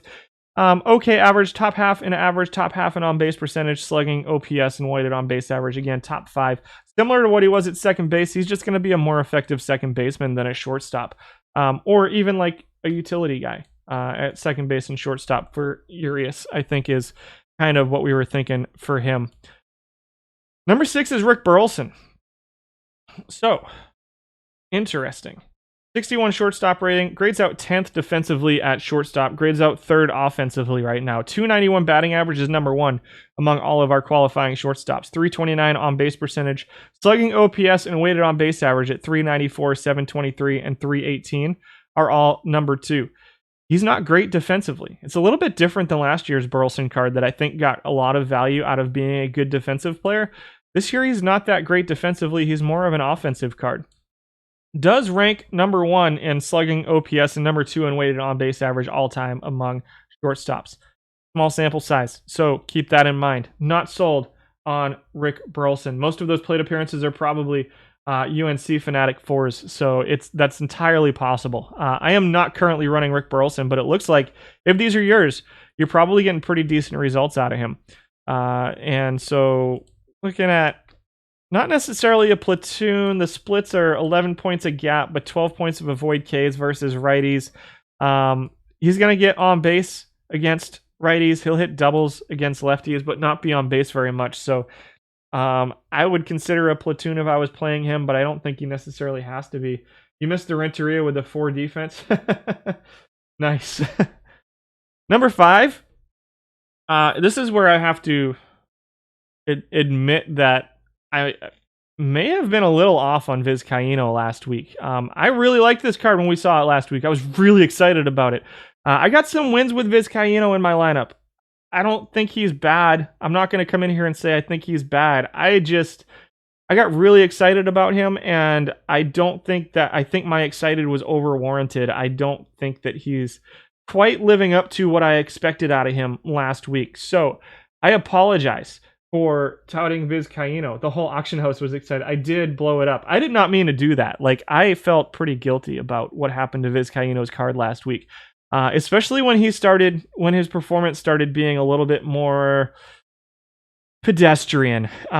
He looks good defensively. Top 4, pretty solid defensively. 76 range, 83 error, good arm, 66 shortstop rating. I think he's a pretty solid defensive shortstop. And offensively, he's just not doing quite what I expected him to do. A 278 average, 319 on base percentage, 357 slugging are all pretty good, but the OPS and weighted on base average are pretty low. He can run a little bit, and so he's okay. I think he's a good choice for a starting shortstop. I'm not as excited about him as I was 2 weeks ago. I'm going back and forth on him. I'm probably going to throw him back in. It really does look like a good card. I was really, really excited when I saw this card. I think the issue that we're running into, though, is that this is a little bit low for what this is. He's a ground ball hitter. He's a good avoid Ks, good contact guy against both lefties and righties, but the speed of 46 is not helping that batting average on balls in play out at all. He's been solid for me. I like what I've gotten out of him. I've gotten better than these numbers out of him. I'm gonna be honest. I've started. I haven't in the past done a lot of tracking my own teams and players. How players perform specifically for my team. I started doing that this week with the bronze team, and I have gotten better numbers than these out of Vizcaino. Not a ton better. Like, I'm not seeing like something ridiculous like a 305 batting average or something like that, but he can post numbers better than these. It's definitely possible. But he's kind of just like everybody else. It's crazy. I was not ready for him to skyrocket the way that he did a couple weeks ago, and I'm not. You guys could probably tell on stream that I wasn't exactly comfortable with that either. So I'm trying to avoid huge, like big, yeah, this guy's awesome kind of stuff from now into the future. So I'm not real happy with the way Vizcaino's come out. Yeah, dump yours so you can buy it cheap. Sell them for quick sell them. Start quick selling your Vizcaínos. I like them. I think it's a good card still. I think it's a solid top 5 shortstop. Probably, obviously David Fletcher is going to be up on this list somewhere too. So probably a solid top 4 shortstop, maybe top 3, even depending on what we see in the rest of the list. But I definitely don't think he's heads and shoulders above everybody else the way that I kind of expected him to be. So number 4 is JP Crawford, who's grading out 5th defensively. A little bit better offensively right now. I'm not sold on JP Crawford, however. It's weird. So we look at, let's see, Vizcaino's putting up a 300 weighted on base average, 69, let's see, 70, 60, 62. Next is Crawford, who's a 51, 65, 48. I'm not really sure what's going on with JP Crawford right now. Putting up a 306 weighted on base average. The on base percentage, I think, will stay solid. The batting average is way low. Defensively, he's right there. Slightly, I would go so far as to say slightly worse than Vizcaino just because of the 16 points of error rating at shortstop.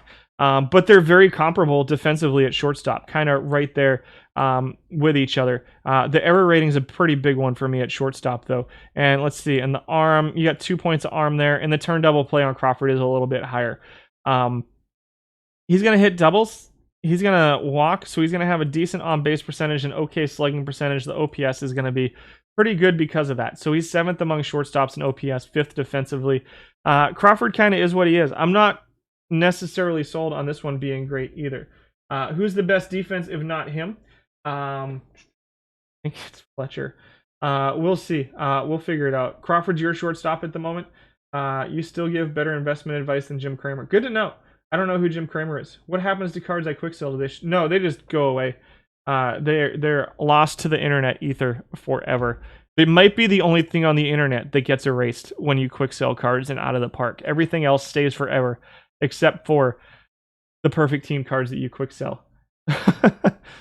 Number 3 is David Fletcher. He actually grades 6th defensively at shortstop. Again, I would not hesitate to start him at shortstop if you're playing somebody else as a utility player. I just think that so much of David Fletcher's his versatility is so important to this card that I think he plays better as a utility guy. Again, I would try to keep him to 2. Maybe 3 at the most. I would not play him in left field. Not only does his ratings in left field look bad, he's going to be exhausted all the time. It's such a great card. I love this card. I'm really glad that he's probably staying a bronze next week, barring him lighting the world on fire this week. So we'll see. So he grades out at number 3. Number 2. This is a weird one. This is actually the guy I have in my lineup right now. I'm running Stankiewicz in my lineup right now. Defensively, he grades 11th. The range is good. The shortstop rating's okay. The error rating's meh. Double play, arm rating, everything's kind of eh. But again, there's not an Ozzie Smith this year. I was trying to coax a little bit more offense out of my shortstop position. He's in his first tournament right now, so we'll see how he's doing too. Him and what's his name? We'll see how they're doing. Yeah, Fletcher's got to be. I really like Fletcher as a utility guy. And so Stankiewicz looks good though. 334 weighted on base average this week, 752 OPS, 396 slugging, 355 OPS, all first among shortstops. The dude just gets on base. The splits are interesting. So you've got 64 contact versus left, 58 versus righties. You got 63 gap versus left, 75 gap versus righties. So they're kind of weird splits there. You got 9, if I'm doing the math right, 9 points of I versus righties, and you've got 13 points of avoid K versus lefties. So you're going to see a slugging percentage and an OPS that's a little bit higher against righties, but you're going to see an on-base percentage and a batting average that's a little bit higher versus lefties. And actually, his on-base percentage might be comparable just because of the way his eye is structured. So you're probably going to see about a 350 on-base percentage, which is 20 points above league average out of a guy that can competently play shortstop. I like this card. I don't think it's far and away above everybody else, but I'm giving him a go for now. I think he's pretty clearly the best competent offensive shortstop, but I think that he loses some value, or the best competent defensive shortstop offensively, but I think he loses a lot of value because he's only competent at shortstop. He's not a very, very good shortstop. So you're going to see ERA fluctuations. You're going to see you're going to see some pretty serious ERA fluctuations from him off of some of the other guys too. And so again, I don't think he's necessarily play this guy or else. I think he's a good option at shortstop. And so I think him and Vizcaíno kind of are my 1 and 1A at shortstop right now. But we'll see who's number 1, because number 1 is Louis Guillorme comes in at number 1. Why? Because he's the best defensive shortstop out there right now. The 75 range, 89 error, 77 turn double play, 65 arm with a 72 shortstop rating make him the best defensive shortstop option out there. Keep in mind that these numbers I haven't adjusted for the new stuff, so these numbers are all time at every position. And so offensively, he's okay. 7th offensively among shortstops, so he's definitely a tick down below those other guys. I think he's a really interesting option as a utility second base shortstop, maybe with Fletcher starting at second base, maybe with one of the other two guys, with Vizcaíno or Stankiewicz starting at shortstop, because if you can get Fletcher's bat in there every day, more power to you. He can even play a little bit of third base. You can live with that, but defensively, he's number 1 defensively, and number 2 was not on the list. Our number 2 defensive shortstop did not make the list. We'll figure out who it is in a second. Taveras was at 11. Real quick through the next 3. Escobar was at 12. Taveras is your number 3 ranked shortstop defensively, and Relaford at number 13. You don't think he's the best defensive shortstop at all? So let me talk real quick about how I am doing that then. So let's talk about Gerber. So 82 range at shortstop. The error rating is pretty bad for Gerber at shortstop. The arm's pretty good. So obviously the range and the arm are pretty good for Gerber at shortstop. I think Gerber is a good option at the top of the list too, for shortstop as well. So the way that I'm currently calculating stuff, and again, I want to be very clear that defensive calculations for me are still a little bit of a work in progress, and I am 100% willing to take advice on how to re-rank them. So right now I have it range times 2 plus error plus arm plus shortstop rating. Let me get the actual formula for you for my shortstop defense. I don't usually go into formulas all that much, but I will.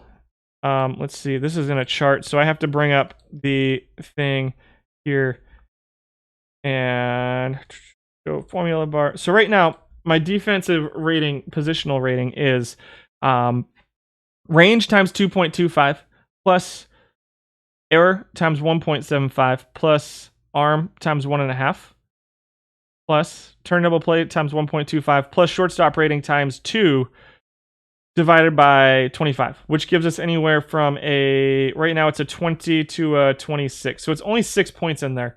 I may go back to dividing by 50 just to give us a little bit more of a gap in there between the best and the second best. But right now I have range weighted the heaviest with shortstop rating behind it, and then arm behind that. That's not true. Error rating behind that, with arm and turn double play backing them up. So that's how I'm grading them. No, it's not observed stats right now. It used to be. So defense used to be observed stats, but it just got too much of a pain in the neck to just because of the way stuff is calculated. The defense is based off of ratings right now. So I am absolutely willing to listen to critiques and advice on how to make that better. But do me a favor and talk to me about it on Discord, because we have such a limited time on the stream, which I know runs really long, but I have a pretty limited time. I have to be done by a certain amount of time. So I'm absolutely willing to discuss over Discord or whatever how people think I can make that better, because one of my goals every week is to make the product just a little bit better. And I think I've come a long way over the last couple months with making it better, but it is 100% not perfect yet. So keep that in mind. Right. So defensively, it is difficult because of the way that stuff is calculated. And again, hit me up on Discord if you want to talk about it a little bit more than that. When you see me in these incredible, this spreadsheet is not incredible. It's and it's a lot of hard work. I'll be honest, it is a lot of hard work to make it do what I need it to do. Does every position equally factor defense? No, they do not. So for instance, when I talk about, shortstop, I have range as the highest thing. So first base, for instance, is first base rating is pretty high. First base rating and error rating are higher than range. Arm is like negligible at first base. Turn double plays is like negligible at first base as well. So it makes it that. So yeah, I'm here to give you guys ideas. I'm not here to build your teams for you. Basically is what I'm getting at there. But I do my best. I'm gonna take a quick break to refill my coffee, and we'll come back with the outfielders and then the DHs and infielders and utility outfielders, which I think will be fun. And then we'll do pitchers in a little bit. We gotta hurry up. I gotta speed up. All right, guys. See you in a minute.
All right, guys, we're back. Sorry, I got lost on the way back to the computer. I got asked before I went to break who the second best defensive shortstop is. So let's find that real quick. It is Andre Jimenez. 2021 Live. Shortstop, Andre Jimenez. Did not have enough plate appearances to qualify this time, so he just missed the 600 plate appearance cutoff. Let's see if we can't find him.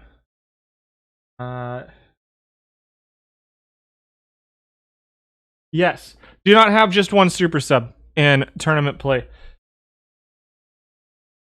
It is not terribly useful. So here's Jimenez. 78 range, 82 error, 65 arm, 74 turn double play, and a 71 shortstop rating for him. Solid looking defensive card. Offensively doesn't look as great. Where was he? Offensively was 13th out of like 14 all time. Just doesn't have a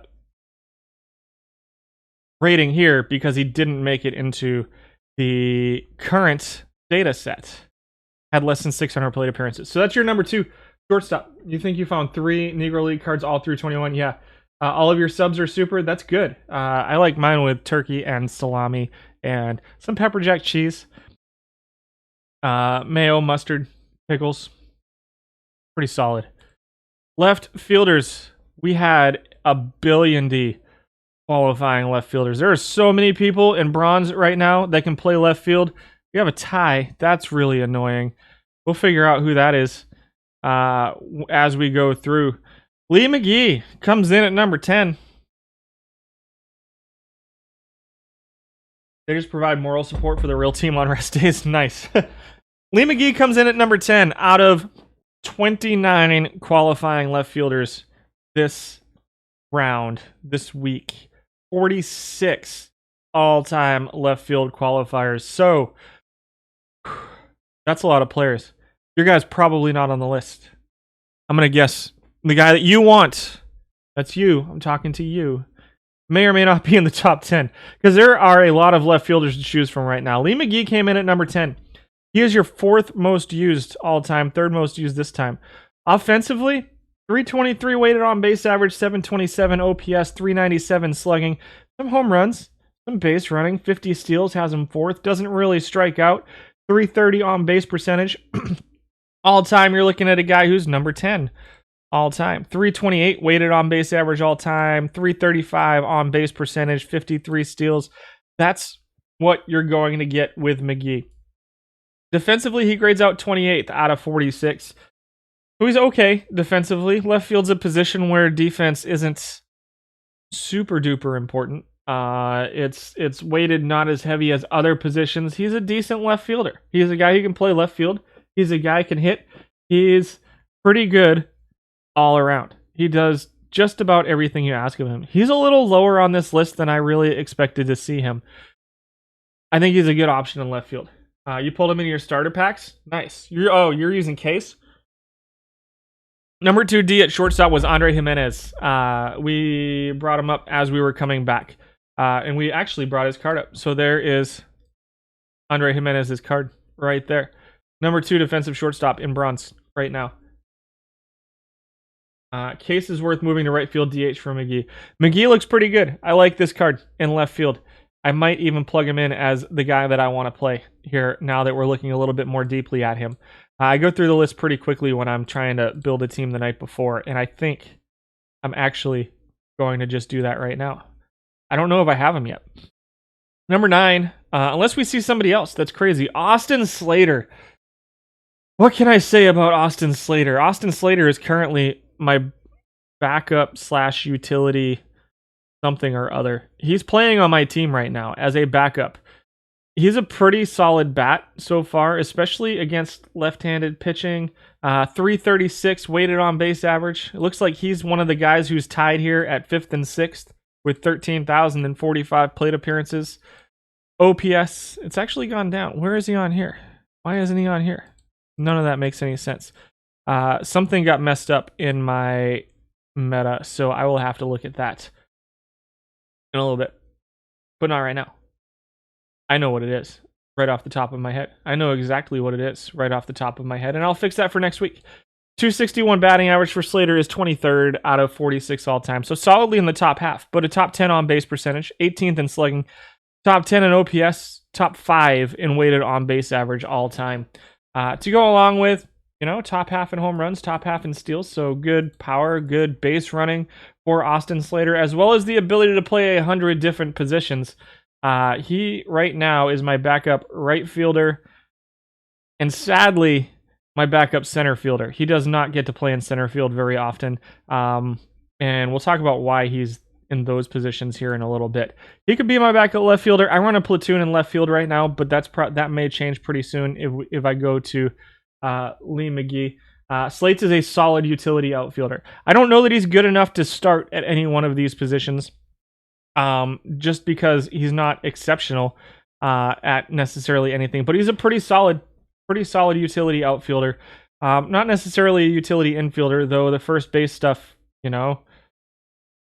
passable at first base based off of what I'm seeing at first base right now here in bronze, but definitely a solid utility outfield option with a pretty solid bat. Number 8 is Bob Ganley. He's at number 8 because he steals a lot of bases. But he's got a pretty solid batting average. 280 or so, 275, 280. Solid on base percentage around 350, 340 to 350. Is pretty solid. The slugging, the OPS, the weighted on base average are a little bit lower, obviously, but he's a singles hitter. And you're going to probably want to platoon him if you're going to play Bob Ganley. You're going to want to platoon him against right-handed pitching. He's got a 70 contact, 73 avoid K, 63 I versus right-handed pitching, as opposed to a 58 contact, 49 I, 64 avoid Ks. Bob Ganley can be a solid contributor on a good team, or on the right team, but you are going to want to run a straight platoon with him in left field. He can play a little bit of right field too. I would not consider him in center field, but you're going to want Ganley playing against right field, or right-handed pitching. Apologies. Number 7 is 2006 Chicago Cubs rookie sensation Matt Barton. Oh, look. It's a guy that you're going to have to platoon against lefties. 73 contact, 51 gap, 59 power, 65 I, 79 avoid K versus lefties. All of those drop 10 points or more against righties. You're going to want to platoon Matt Barton. Only plays left field. The sample size is a little bit bigger than I expected to see it for him. 5,400 total, 1,600 plate appearances for a guy that really, really has to be a platoon. But man, is he going to be a good platoon hitter against left-handed pitching? He looks really good against lefties. I do like this a lot. Ganley, Barton versus righties and versus lefties? Who knows? 280 or so batting average, 353 on base percentage. Not a ton of speed, but a good base runner for a slow guy. Kind of okay defense. It is kind of what it is. The arm in left field isn't going to be terribly helpful, but 4th in OPS and 4th in weighted on base average this period among left fielders. All time, he ranks 23rd. I think you're starting to see the platoon kick in over here. I think you can expect something a little bit better than his all-time numbers if you platoon him. I think a lot of people are looking at this and thinking, these are still pretty good numbers against right-handed pitching, but left field is a position where you can get a lot of offense out of your team, and I really think that you're going to want Barton to be the part of a platoon if you're going to use him. I think that he's better than 23rd if you're platooning him against lefties, but you have to fit him in a platoon. Too bad he was a Cub. Nice. That's his highlight. They're better versus right-handed. Yeah, there are definitely better hitters versus right-handed pitching. Dan Gladden comes in at number 6. Gladden ranks number 3 defensively in left field. Offensively, he's a little bit of a mixed bag. You're going to want, again, another guy you're going to want to platoon. So 68 contact, 68 gap, 59 power, 58 I, 75 avoid Ks versus lefties. You're gaining 12 points of power. You're losing 5 points of gap, but you're gaining 12 points of power, 12 points of I, and 15 points of avoid K. Gladden needs to be platooned as well. Gladden, however, plays very, very good defense in left field. Also provides base running. I actually much prefer Gladden to Matt Barton. in left field. Right now, he's the 10th most used over this sample size all time at 46.38. Doesn't quite crack the list up here. Again, there's a ton of left fielders out there. I really like Gladden as a left side part of a platoon. It's who I'm using as the left side part of a platoon. I really do like him. Offensively, again, I'm really wondering how much of this. I think he's a little bit better than this. I don't have my Gladden numbers handy right now because I haven't messed with it this morning. It's all going to be old data. But I really think if you can platoon him in left, he's a pretty solid option as a right-handed side of a platoon against left-handed pitching. These numbers look kind of bad. All time he ranks number 2. I don't know if people are using him just a little bit too much or if he's just coming back to earth, but you're seeing more of a 330, 273, 332 on base percentage, good slugging and good defense out of a guy in left field. So I like Gladden versus a platoon. And number 5, Jose Tabata comes in at number 5. Tabata grades out second defensively, offensively, kind of a mixed bag in left field. I think you can get more out of a lot of offensive players that provide okay defense in left field. I don't know. So he's getting pulled up a little bit because of his defense for sure.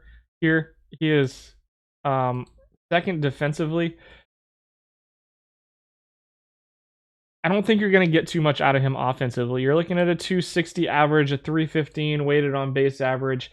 And again, plays a little bit of right field, so maybe a utility option, but I think that this is a position that you can really get a lot of offense for your team out of without sacrificing too much defensively. So I don't love Tabata here in left field. He's kind of okay. A throwback, that's, oh my God, that's 10 years ago. Goodness gracious. I'm old. Number 4 right now is Carl Taylor. We saw him at first base. Now we're seeing him in left field. Offensively, he's ranking number 2 in left field. Again, kind of the left side of a platoon. The defense is pretty bad in left field. Everybody here is kind of a pick your poison. There's not really a go with this guy or you're going to lose. And there's not really a go with this guy and you're going to win in left field. And Taylor's a guy that you're going to get a really solid on-base percentage out of. You're going to get a pretty solid batting average out of. Good OPS, good weighted on-base average. I think these numbers play up a little bit in left field. Even though he's a mixed bag defensively, I think these are numbers that work a little bit better in left field than they do at first base. I think there's a lot more offense. You can find a lot more offense at first base. It's kind of up to you. Maybe in right field for Carl Taylor as well. Kind of up to you. I think these numbers versus lefties play up just a little bit in left field, though. Do you need to platoon him? Perhaps. You're looking at 4 points of avoid Ks, 14 points of I, 4 points of contact. The gap actually trends towards righties. You got 6 points of power. Platoonable for sure. You're gonna get pretty decent numbers out of him if you're platooning him against lefties.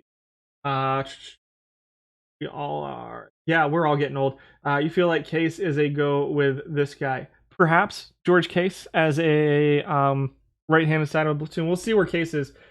You guys are okay with the lack of dingers from a left fielder. I can live with it. You feel like this is where your home runs need to come from. I think that's a fair assessment. Let's see who else is on the list and then see if we like other guys better. Number 3, Bob Bescher. I don't know. Had a really solid week. Ranks number 4, it's steals. The steals are rating Bob Bescher way too high. I disagree with the rating here on Bescher. That said, the on-base percentage is a really, really good complement to those steals at the top of your order. He's going to walk. He's not going to help the rest of your team out. He's not going to be hitting people around the bases. You know, it's not singles. It's all walks. It's a very, very walk-heavy on-base percentage, but it complements the speed very well. So, it's an option in left field. No power to speak of for Bescher. It's on base. The weighted on base average was a little bit high this week. 336, 332 all time though. I mean, that's what you're seeing out of him. Pretty solid WAR. Defensively, he's okay in left field, middle of the pack. Not a Gold Glove caliber left fielder by any means. On bases and steals for Bescher if that's what you need. Again, You use Betcher on your all switch hitter team. Interesting. No need to platoon Case is what Thongmi is saying. You're probably right. We're going to find out where Case is. I don't know if Case made it into the top 10, but we're going to talk about him for sure. Davy Jones actually comes in as number 2. I'm using Davy Jones right now as the right side of my platoon with, who was the left side of my platoon? Gladden is what I'm doing in left field right now. I don't love it. I might be going back to Case in very short order. However, what I'm seeing out of Davy Jones is pretty solid. 290 batting average, 387 on base percentage, both right in line with his all-time numbers. 6th in weighted on base average at 335. Again, no power here, so you're not getting a lot of power here. And if you're looking for power out of left field, a Davy Jones / Gladden thing is not probably what you're looking for. Pretty solid stolen bases, which complement his really, really solid on-base percentage pretty well for Davy Jones. Offensively, he ranks number 1. But again, that's very steals dependent, so keep that in mind.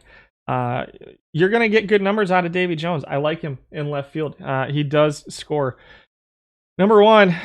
really don't know who this is. I don't think it's Case. We're definitely going to talk about George Case though, because I do like that card a lot. Number 1, Thomas Howard and his 716 plate appearances were awesome this week. 348 weighted on base average to go along with good defense. 316 batting average, 368 on base percentage, 419 slugging, 298 batting average all time. He's ranking 3rd all time with a 329 weighted on base average. His defense is probably weighted a little bit too heavily there. Decent steals. I mean, I don't think he's a terrible looking option, but I definitely don't think I would place him as my number 1 want in left field. But he put up really solid stuff this week. I mean, you're talking top 10 across the board out of 30 guys. I mean, that's the top third in every single rate category here. Obviously, the counting stats lag a bit behind. There's no home runs. There's not really any steals to go along with it. But the WAR looks good. The defense looks okay for me for Thomas Howard. I think he's an interesting looking card. Again, I don't think there's necessarily a you must do this kind of right answer here. And Howard just snuck in with a pretty solid performance this week. All time, everything was like 15, 20 points above his all time numbers, but that's still putting him pretty solidly in like the top third out of all of these categories, out of 46 guys in left field. So I think Howard looks interesting. Let's find Case because obviously we like him. Reilly was there. Here's George Case at number 12. What's Case doing for us right now? All time? I mean, the defense lags behind some of these other guys quite a bit. He's not very good defensively in left field, so you lose a little bit of that. Again, left field is a position that I'm willing to live with not getting defense out of, too much defense out of anyway. However, I will say that there's, similar to Ozzy at short, there's not really a bona fide number 1 center field defender out there here in bronze either. Like last year, obviously you had, what was it, Coco Crisp out there in center field. The Baldelli was okay in center field like last year, but really it was like the big range guys, the 100+ range guys. So for when you're putting a team together, perhaps because there's not too many really awesome defensive center fielders, maybe left field defense becomes a little bit more important at this point. You've got Howard at a 269, 311, 345, 656. Yeah, Puckett in center field and Erstad in center field too. And so maybe defense in left field has to become a little bit more important for you at this point, which is where some of those defensive guys come in. And so George Case obviously lagging way behind defensively some of these other guys. 46 out of 46 people. I don't know exactly how I calculated it. I'm not going to go into it too much more deeply, but number 1 in batting average all time, 6th in on base percentage, 8th in OPS, 6th in weighted on base average. Obviously, if you're looking for a bat with speed, Case is a pretty solid bet. You also don't have to platoon him. I know you've got 6 points of eye here, but the rest of the stuff, the gap, the 2 points of contact here kind of make up for it. The 1 point of avoid K kind of cleans up that 6 points of eye. He can play against lefties and righties. You can find somebody else to platoon somewhere else. Or a straight utility player somewhere else too. I think Case is a really phenomenal option in left field. I think there's a lot of really good options here in left field. Let's see if we can find. Let's see, Enrique is here. Hernandez. Pollock's got a little bit of power against left-handed pitching. Number 2 in home runs at 26 all time, 28 home runs all time. Let's see, second in slugging, first in OPS, second in weighted on base average all time for AJ Pollock. It was a rough week for him this week. Dropped 20 points of OPS and 10 points of weighted on base average this week for Pollock. You were going to try to get Rains, but you like Case too much to spend that much on Rains. Let's see if we can find Rains. Tracy Jones is another interesting option against lefties as an on-base guy with a little bit of power as well for Tracy Jones. Solid batting average, 293 all-time. Fourth in OPS and fourth in weighted on base average all-time. If you can platoon him against lefties, I don't think he's a bad option either. Frazier's here. A little bit of power here. Third, eighth all-time in home runs in left field. Felipe Alou shows up. A top 10 offensive player all time here with a 776, 338 weighted on base average. Toshman's got a little bit of power. Santander's got a little bit of power. 20 plus home runs. Everything else looks kind of gross for Santander, and also the defense doesn't make up for kind of everything else. I don't think he's good enough offensively to make up for the defense. What do we have? 29 Profar. Let's see. Is there any really big power guys here? Unglob shows up here. 20 to 20. Sorry, hiccups. 20 to 25 or so home runs with a little bit of speed too. He can play a little bit of left field. Again, lagging behind defensively there in left field. Oops, wrong way. What's the story with Rains? Rains is your set and forget left fielder. Let's see if he's on here. I know he's here somewhere. 28, Desi Relaford. So let me find Rains. We'll download a new league file. Because we'll talk about Rains. I like Rains a lot. He may not have qualified if his left field defense is under 50. I don't remember what his defense is, and he's not here. Auction house. Let's see if we can find one here on the auction house just to give us an idea. Build a legend, Tim Raines. That's why he's not showing up, because his left field rating is 48. So let's do this then. Let's do this is what we're going to do here. Because it's left field, so we can live with lower defense in left field, right? And so let's go over here and go down just a little bit in left field. Let's make it 45, shall we?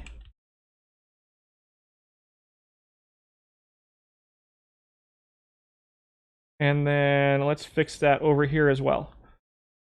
Defense. Let's go. Because I aim to please. Now we're going to see where Rains appears in left field. I'm going to guess he's in the top 10 somewhere. Martin at 9, Gladden at 8, Barry, Tabata, Taylor. Tim Raines at number 4.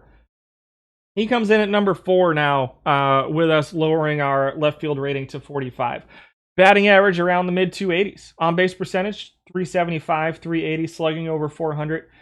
Pretty solid. OPS at 787. Good gosh. And weighted on base average. He is probably one of the cards I want the most to add to my team. I kind of want to add him as a designated hitter as opposed to as a left fielder. But he's pretty good. Offense number 1 all time. This time it was 4th. But again, you're looking at really, really steady numbers here. The 3 guys above him are probably smaller sample sizes. So I like Raines. I think he looks pretty good. The DH conversation needs to happen. It will. It's going to happen. We are going to talk about hitters in a little bit. But first, this. Center field. We had 14 qualifiers in center field. I don't love any of them. I am not in love with any center fielders. In fact, I'm just going to go right out and say it. I do not like the number 1 center fielder on this list. However, I am now running him as my center fielder. So let's talk about center field. Center field stucks. Kiermaier and Cry. I'm... Let's just do it. Joe Delahanty came in at number 10. Why? Because he hits home runs. He's absolutely terrible defensively, 23rd out of 26. If you're going to play Joe Delahanty, play him in left field or right field, please. Don't play him in center field.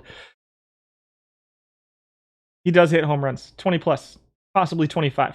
Very good offensively.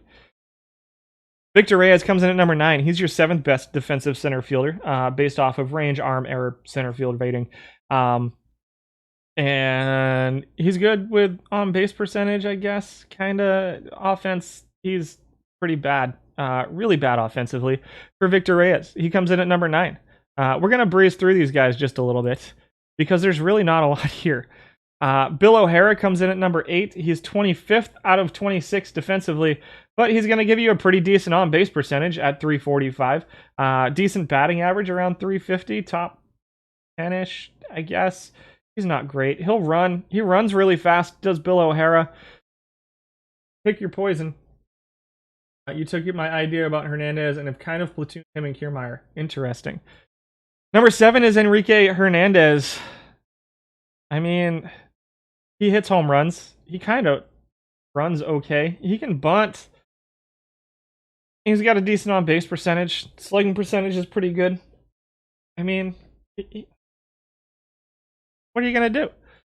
Number 6 is Kiermaier. Kiermaier is your number 1 valued defensive center fielder. He is also your number 22nd out of 26 valued offensive center fielders. Can you platoon him? Do you want to platoon in center field? Yeah, I guess. He's not so much better than everybody else defensively that I think he has to be played in center field. Especially if you're running okay defensive left fielders and right fielders. It's so pick your poison here. And there's a lot of poison here in center field. Kiermaier comes in at number 6. You're looking at a 230 batting average, sub 300 on base percentage, a 368 slugging percentage, which is actually not good. OPS at 667 and a 297 weighted on base average all time from Kiermaier. It's just not good. He's just not good offensively, but he's pretty far and away the best. I wouldn't say far and away, but he's pretty clearly the number 1 defensive center fielder here at Bronze. And it makes me cry. Number 5 is Shad Berry, who's not good defensively. The range is okay. 71 range is better than a lot of other guys out here, but 51 center field rating. He just made the 50-point cutoff. The arm. Offensively, he's pretty good. Number 2 offensively. Number 1 all time among center fielders offensively. 300 batting average, 358 on base percentage is pretty cool. 416 slugging. OPS at 774, weighted on base average at 341. He plays a little bit of right field, a little bit of left field. Didn't make the cutoff there.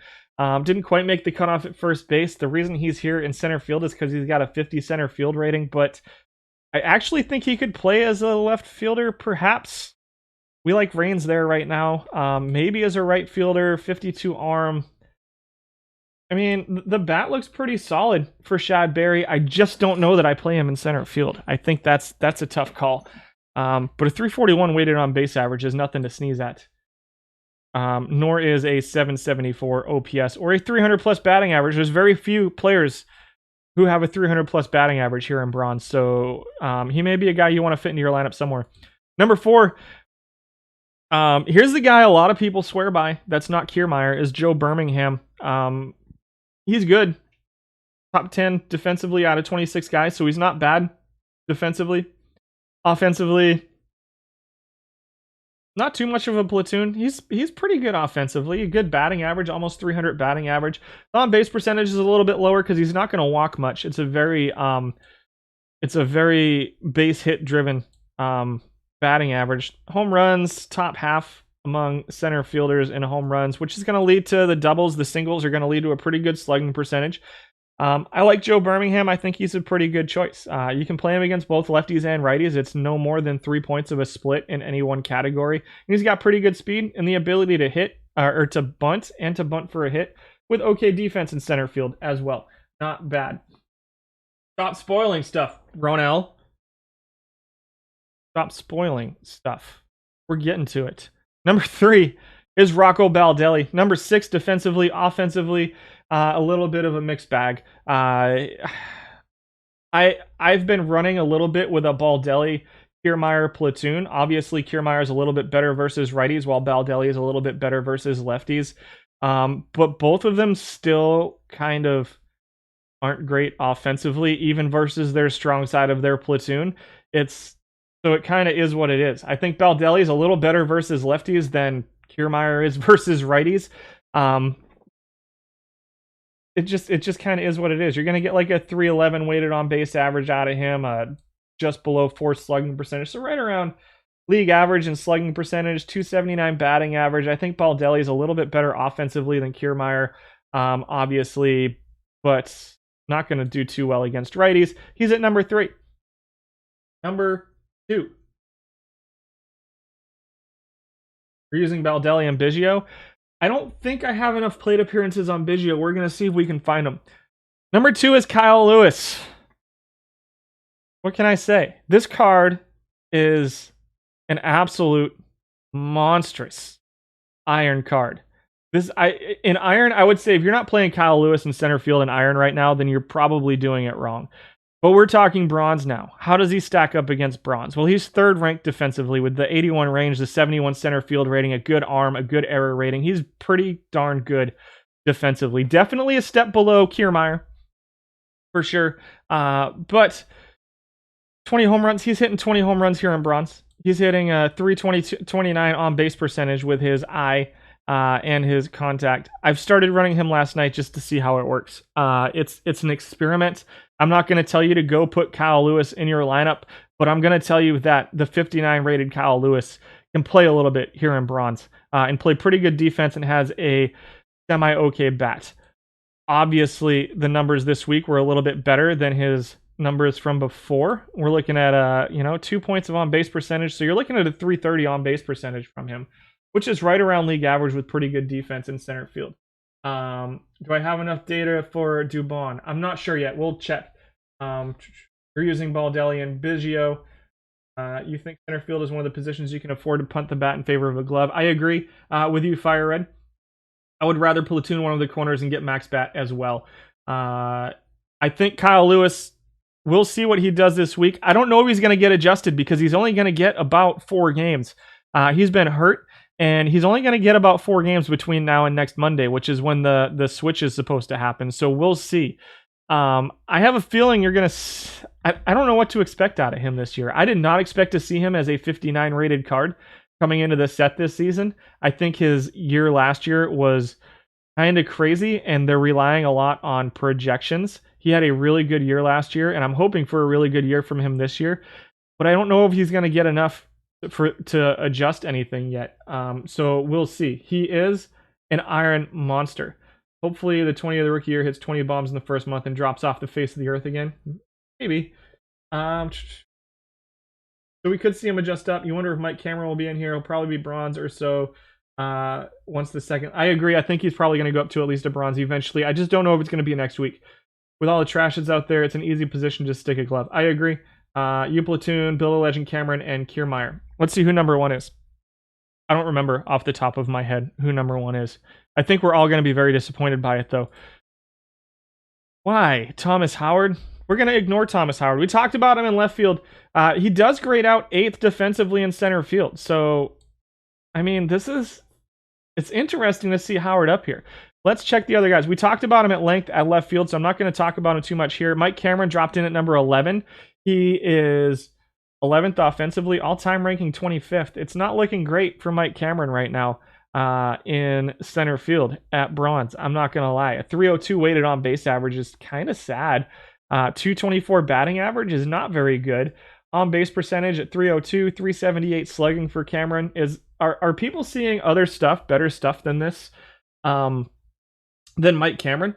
Like what are you guys seeing for Mike Cameron out here in that's making you want to run him? Because I'm not seeing a ton out of him in center field. Like the defense is kind of middle of the pack, I think.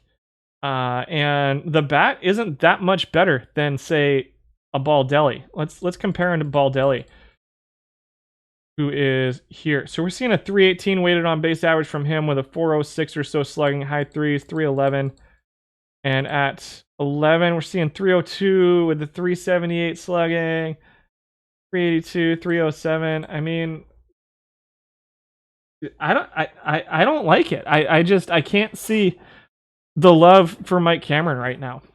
He's getting used quite a bit. 1,600 plate appearances has him 7th, but I think that some of those other guys are a better option than him at this point. Huge splits too. Not huge really, but pretty big splits. Like you're seeing 9 points of eye, 10 points of power. You're seeing 13 points of gap towards righties, 4 points of contact. I mean, I don't love him.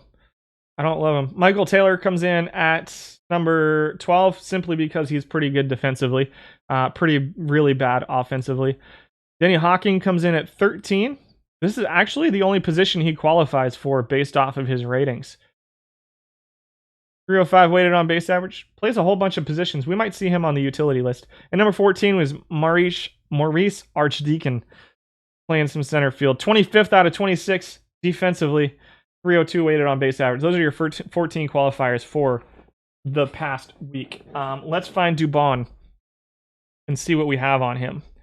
Center field stats. Find his card first. See if we can't find his card. Not showing up. Oh, I'm in my season. That's why.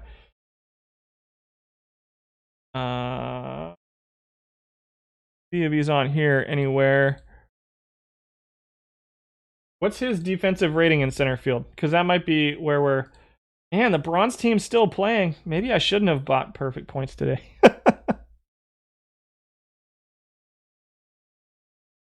The new bronze team getting it done. See if Dubon played here. There we go. He's got a 60 in center field, so I don't see him on here. Let me do a search real quick. Didn't find him there on that list. Let's find him in our batting stats and see. Maybe we just have a really small sample size on him. That's why. I only have 884 plate appearances for him all time. I'm seeing 2 WAR per 600, 263 batting average, 315 on base percentage, 390 slugging, 312 weighted on base average. So it looks like a pretty close to a league average bat or so for Dubon with, we just got knocked out. That's sad. That's embarrassing. It looks like okay defensively in center field. Let me see if he shows up on the center field defense list. Cancel. Center field defense.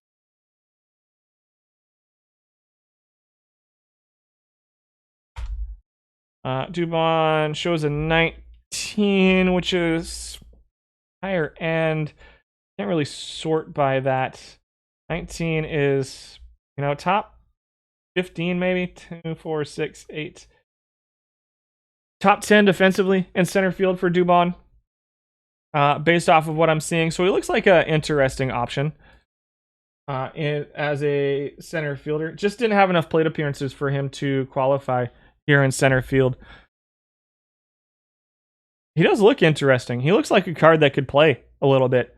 So I'm a little surprised to not see him getting a little bit more play, especially as like a backup second base / center fielder. Interesting. Yeah, I can see him being a handy second baseman, center fielder. Already dropped Madison. Thank you. On to right fielders. Enrique Hernandez at number 10. We know he's a good bat. His bat doesn't quite stack up against some of the right fielders, but he can play there. What are we at? 130. Oh, we got to speed through his. Austin Slater, we've seen before too. Mid-teens home runs, good weighted on base average, okay defensively in right field. For Austin Slater, very capable utility outfielder. Kyle Lewis at number 8. Not quite as good defensively in right field, and his bat does not stack up in right field as it does in center field. Number 7 is Ham Hyatt, who we saw a little bit of at first base, but who comes out 4th offensively here among right fielders. It looks like he's getting platooned a little bit. It's an 1,100 plate appearance sample size. We're seeing almost 20 home runs, 286 batting average, 352 on base percentage, 434 slugging, and a 347 weighted on base average for Hyatt. All time, however, number 10 among right fielders. We have 29 qualifying right fielders this time. Again, guys are going to miss the list here. Shad Berry at number 6. Still interesting to me. I actually kind of like him better here than I did when we saw him in center field. I did drop the right field cutoff to 40 because it was like 5. There's not very many people with a very good right field rating here. But Barry's dropping the 6th best right field bat right now. 342 weighted on base average, some speed, a little bit of power, not a lot of power, but good batting average, good on base percentage for Shad Barry right now. Pavon Smith at number 5. This is the guy I'm using in right field right now. Number 7 bat offensively, a little bit of defense, kind of one of those middle of the pack guys. Defensively, he only had 26 games, 85 plate appearances in the 15 to 20 games you got yesterday. 210, 226, 235 in those. And that's way lower than what I saw in the small sample size that we had on my sheet for Dubon. Pavon Smith, 345 weighted on base average, 363 on base percentage. I like this kid. I like this card. I like this bat. And I like that he, maybe a utility right fielder, first baseman. You can do it. There's a lot. You got a lot of options with Pavon Smith because I think he can start at either of these positions, but I also think that you can use him as a utility at either of these positions, which frees you up to platoon elsewhere. It is an interesting utility option. Number 4 is Charlie Dexter, dropping in at number 4. Didn't make the center field cut. Was 11th at shortstop. Makes the right field cut. Offensively, he's 5th among right fielders. Defensively, leaves a little bit to be desired, but he's got an okay arm for right field compared to some of the other guys on the list. On-base percentage is 9th, weighted on base average at 338. All-time, he ranks number 4. Ranks number 5th offensively all-time as well. 335, weighted on base average, 351 on-base percentage, 50-plus steals is probably what you can expect from Charlie Dexter. I like this card. It's usable. Usable, for sure. Number 3 is Carl Taylor. We've talked about him a couple times already. He stacks up pretty well offensively in right field too, a 372 on base percentage, 293 batting average, the weighted on base average at 348 for Carl Taylor. Platoon, not quite necessary, close to necessarily. Yeah, Pavon in right field has worked really well for me too. I like him out there. Ollie Brown comes in at number 2. This is our first time seeing him. This is the only position he plays. He grades out 16th defensively. This week it was a 353 weighted on base average, a 797 OPS, a 306 batting average, a 374 on base percentage. Let's dig into Ollie Brown a little bit, shall we? Looks like he may have run into some bad infields. He's a ground ball hitter with not a lot of speed. Solid versus lefties, 72 contact, 59 avoid Ks with a 67 I versus lefties. I would argue that these splits make him almost a necessary platoon. I don't know that he would play all that well versus righties, and I think you're kind of seeing that here. I think people started figuring out he needs to be platooned, and so he kind of went on a tear this week. You're looking at 15 points average over his all-time, 15 points on base percentage. Home runs are going to be in the low teens, not going to really steal for you. He's going to strike out a lot and not walk too much. Those numbers are pretty bad. Well, I mean, that's out of 45 guys, though, so that's top half out of 45. And here he's top half out of 29, too, so almost top 10 there. Just a really, really spectacular week. I think you have to platoon him. I really do. If you're going to play this Ollie Brown card, I think he's got to be platooned. I know it's not a huge split. So it's 4 points of contact, 5 points of gap. The 2 points of power goes towards righties, but it's 13 points of I and then 6 points of avoid Ks. And I think that the fact that that's that moderate split all the way down the ratings, I think it makes him really need to be platooned. I think he can perform well against lefties. I think he's gonna get shut down pretty hardcore against Ollie Brown. Or I think Ollie Brown's gonna get shut down pretty hard against right-handed pitching. Bud Sukak. I don't think that's who's number 1. Who's number 1, guys? What do we think? I don't know. I forget who is number 1. Go away, Thomas Howard. I don't like you anymore. Number 3 offensively against right fielders, plays pretty okay defense in right field. I mean, what more can I say about him that I haven't already said? 21st weighted on base average out of 45 people. WAR, the batting average, 298. You're going to get a 300 batting average out of him if you play him right. I don't know. I just don't know. Thomas Howard had a monster week this week and is ranking number 3 among right fielders all time. So it's not just a this week thing. He might be a hidden gem in right field. I don't know. I'm not sold on him. 11 is Rich McKinney.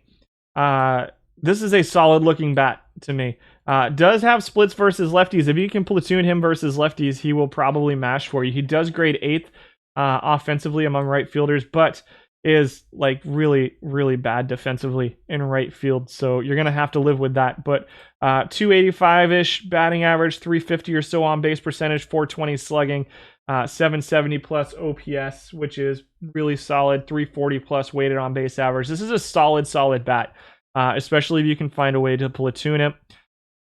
Billy Southworth is the guy I ran with for a while versus righties. I was actually starting him every day. I don't love him starting every day. He is good defensively, but if you can platoon him against righties, Billy Southworth can be an effective right fielder as well. Bob Ganley at 13. We've seen him. Tabata at 14. Mike Tauchman, interesting option for a utility player. I don't know if we talked about him in left field. I can't remember. A little bit of splits versus righties. Probably want to hide him and try to get him to bat versus righties as much as possible, but he can do some things. He's all right. Clint Frazier at 16 can hit against lefties. Tracy Jones can hit against lefties. There's Harold Baines at number 18. 11th offensively among right fielders. Tara bad defensively among right fielders. Only plays right field. If you can hide him against righties, let's see, you got 10 points of contact, 11 points of power, 8 points of eye, 9 points of avoid Ks. I think Harold Baines will hit pretty good against righties. I think he's going to struggle against lefties. We only have 1,000 plate appearances of a sample size on him so far. It doesn't look great for Harold Baines right now, but I think if you can hide him against righties, he's going to be okay. He's going to be okay. Yeah, not hidden anymore. That was... I don't know what's going on with him. Bill O'Hara, solid right-hand platoon guy here.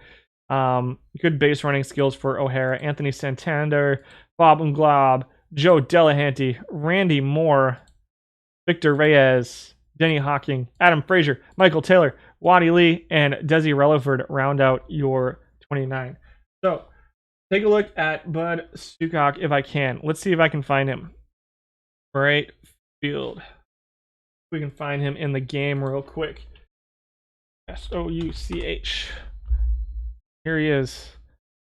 44 right field. Oh, he just misses the cut, and he's going to be bad defensively. No, he should have been. Wow, 81 home run power. Let's check him out. Let's see what we have for him here in right field.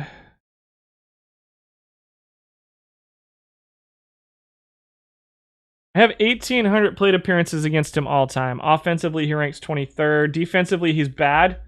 Bad. Didn't have enough plate appearances to qualify this time. Overall, 35th. But number 1 in slugging, for sure. Top 10 in OPS.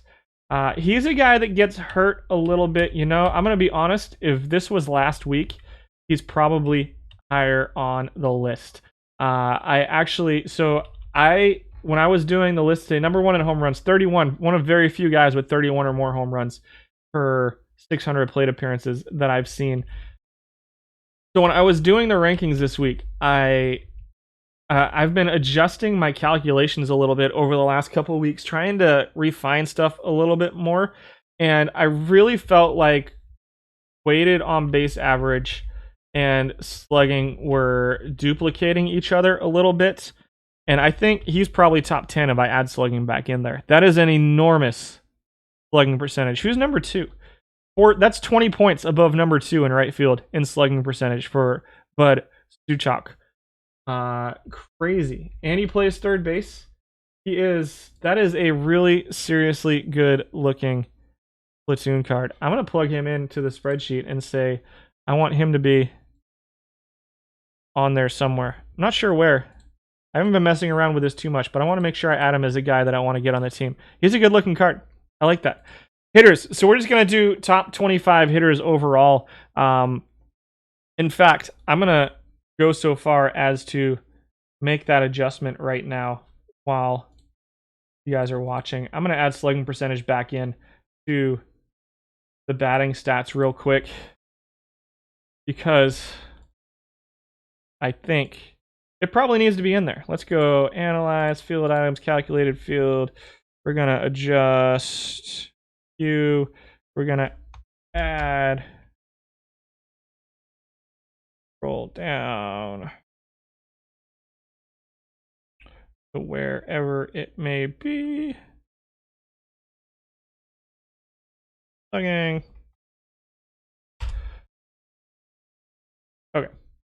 Let's see what that does to our batters. It's going to take a second. There we go. It is done thinking. Like 140,000 lines of data. It's just crazy. Arias drops to 25th. Arias was very high before I did that, but you'll notice that he has a 114th ranked slugging percentage. Now, I adjusted designated hitter. It is no longer just guys who do not have a fielding rating above 40 like it was last week. It is now all batters who had a certain amount of plate appearances. Obviously, Luis Arias is pretty darn solid. Number 1 batting average out of all of them. Out of 182 players all time, Luis Arias on your team properly platoon. 283, 333, 536. Are you kidding me? 869? Good golly. Those are big numbers. Yeah, those are pretty big numbers there. Arias, number 1 batting average. Also number 1 in times used. 71,000 plate appearances. Wave goodbye. This is the last time you're going to see him on our bronze list, I think. Goodbye, Luis Arias. Have fun in silver, perhaps gold, depending on how the next 6 days go for you between now and next Monday. He comes in at number 25. 24 is Alec Bohm, who is just solid across the board, guys. Again, out of 182 players, 16th in weighted on base average, 22nd in OPS, 31st in slugging, 48th in on base percentage, 75th in average. Obviously, the average is a little bit low, but he's top 25% of all hitters in basically every other category that doesn't involve stealing bases for Alec Bohm. The splits are there. They're pretty minimal. It's like 3 points in everything except for contact, which is 6. I really like Alec Bohm as a designated hitter. I think he's pretty solid. Number 23. Pete Rose comes in at number 23. I am underwhelmed by the numbers I'm seeing out of Pete Rose. I mean, it is what it is at this point. There's a lot of blue up there that makes me think, man, this guy should be pretty darn good, right? I think if you can platoon him against lefties, you're going to get some pretty good stuff out of him. I think you'll get slightly higher than what we're seeing out of him if you platoon him. I don't know what's going on with him. I don't know if it's a huge sample size thing over the last week or so that's holding him back. This is right around where he was before I added slugging back in too. You can see though, he's top 20, top 30 in just about every rate category. Not going to hit too many home runs for you. 40, he's going to steal some bases, so top half in steals. He's a decent base runner. Not going to strike out very much. Top half in walks. He's like top 50. I just think, I mean, they're not bad numbers. Don't get me wrong.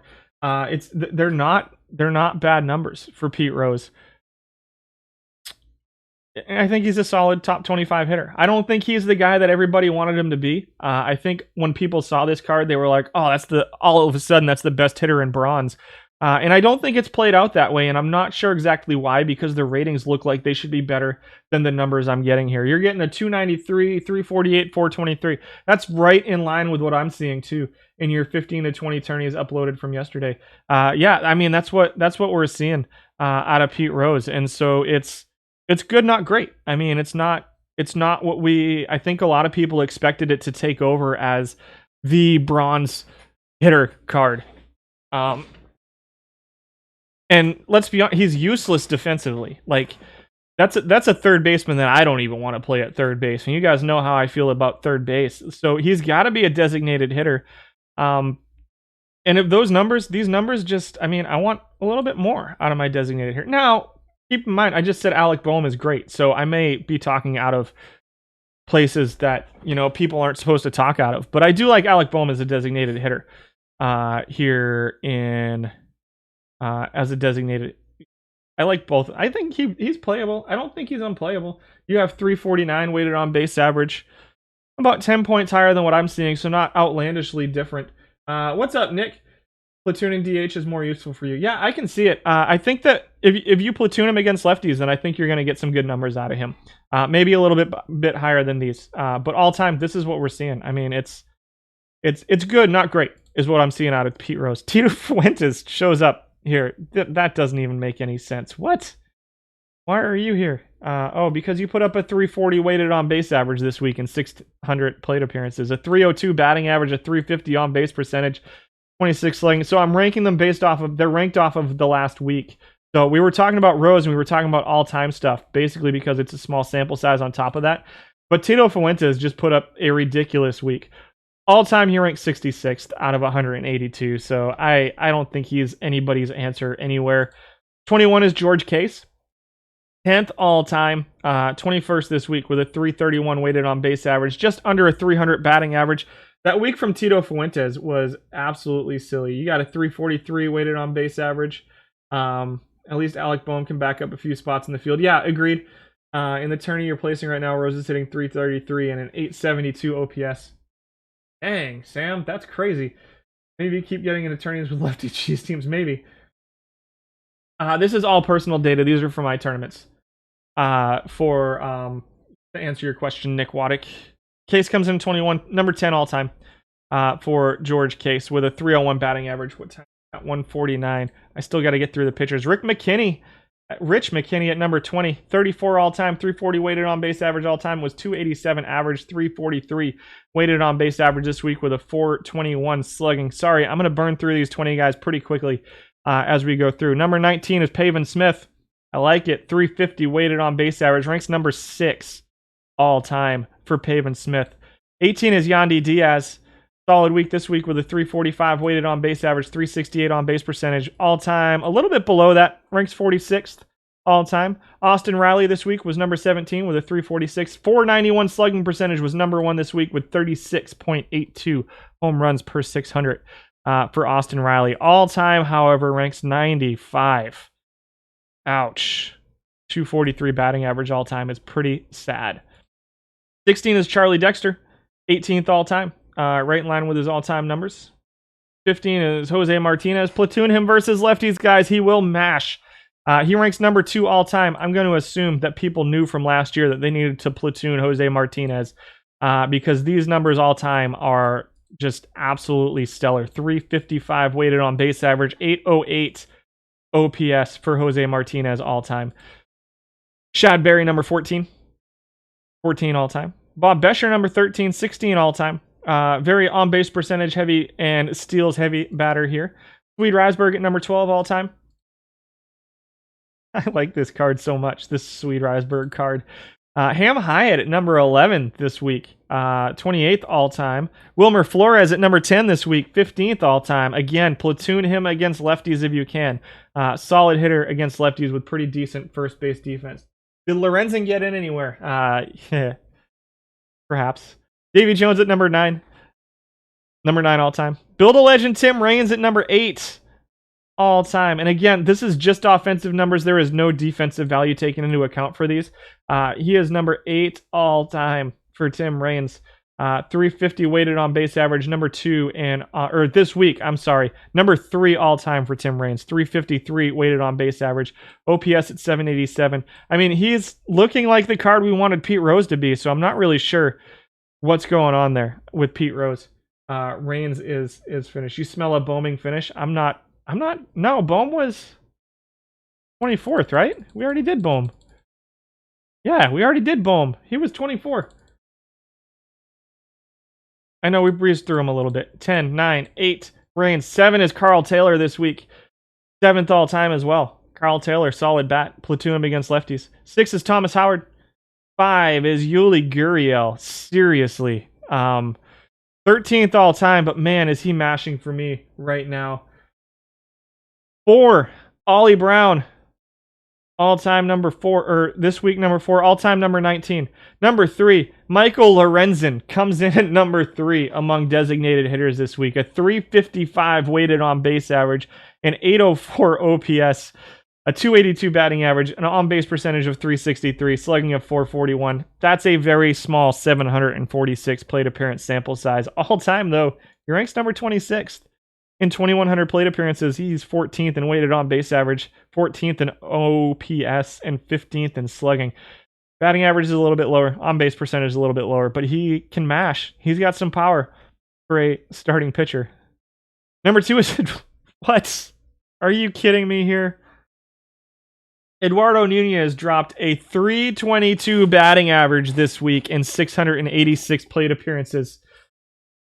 A 367 on-base percentage, a 442 slugging, an 809 OPS, and a 357 weighted on-base average. What? Are you kidding me with this, Eduardo Nunez? 686 plate appearances. But all-time he ranks 5th in 1,944. Problem is, he doesn't play defense. I don't know what to do with this guy here. Like, I just don't know what to do with this guy. Yeah, small sample size, 686. But seriously, I don't.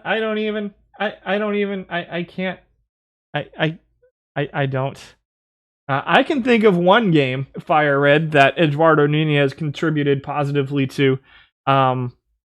You may remember it. What game was that? What game was it? I think you can come up with it. As a Red Sox fan, I can think of one game in particular that Eduardo Nunez contributed positively to. It's not meta, but you have Andre Jimenez at short. He ranked pretty well at shortstop. Defensively, he ranked pretty well. He didn't make the list because he didn't have enough plate appearances this time, but he's a very good-looking defensive shortstop, is Jimenez. Nick Solak in your stats is number 1. Let's see. I honestly have no clue. I didn't even look at this list before we came up today. It is... No. I quit. I'm never streaming again. Never doing this again. Josh Bell dropped a 371 weighted on base average, 25 home runs, 845 OPS, 475 slugging, 369 on base percentage this week. I hate you, Josh Bell. 59th all time. Did we see who number 1 all time was? 5, 19, 7, 3, 2, 34, 10, 66, 23, 31, 35, 48, 2. I don't know who. Let's find out who number 1 all time is for designated hitters. I'm so annoyed. I'm so annoyed.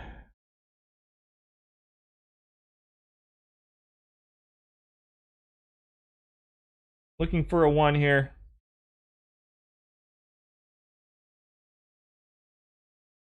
Five. There's so many batters. Number 1, all time. What? Joey Votto with 1,249 plate appearances.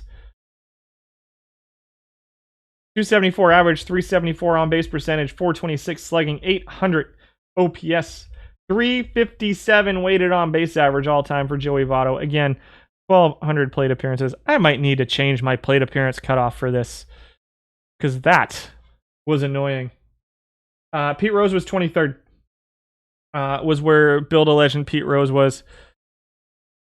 Again, those are kind of just for fun, but Josh Bell being number 1 makes me feel like I should quit. We had 6 infield utility players this week. Desi Relaford was number 6. All-time ranked 7th. We have 7 all-time qualifiers. How did I figure out infield utility players? It is infielders who have at least, and I know this isn't perfect, so please understand that my utility calculations are not perfect, but anybody who had 3 or more infield positions where they had a 40 or more rating got put on this list. There's very few of them. Outfields is a little bit bigger. Outfield is anybody who had 3 outfield positions that rated 40 or more. So Relaford at 6, Oquendo at 5, David Fletcher at 4. Who's surprised about that one? And keep in mind that this is rated purely by offense. Defense is not taken into account here. Number 3 is Tommy La Stella. Number 2 is Donovan Solano. And number 1, Swede Ryzenberg. for outfielders. Number 10. 9. Sorry, we had 9 qualify this time. Michael Taylor came in at 9th. Victor Reyes at 8th. Denny Hawking at 7th. Mike Toshman at 6th. Phil O'Hara at 5th. Joe Delahanty, number 4. Number 3 is Enrique Hernandez. Number 2 is Austin Slater. And number 1 outfield utility player for this week is... I'm not even going to say his name. Not even going to say his name. Unbelievable. Unbelievable. A guy I didn't even know was on the list. Might have to clip when Josh Bell broke my soul. Feel free. That was rough. That was rough. Josh Bell, man. Seriously. Do we want to do pitchers? We can do pitchers. Those are your hitters in bronze for this week. Pitchers for this week. I'm not that much happier with this list than I was with that list when I was going through it today, but it's a little bit better. They are sorted by this week. ERA, FIP, WHIP, strikeouts, everything gets taken into account a little bit. You'll probably notice some instances where things get taken into account a little bit too heavy. I tried to weight earned run average and FIP the highest because those are the results that we're actually seeing. And so, like, strikes, everything else contributes to it, but I was finding, like, walks was super high, strikeouts was contributing too much, so I cut them down a little bit.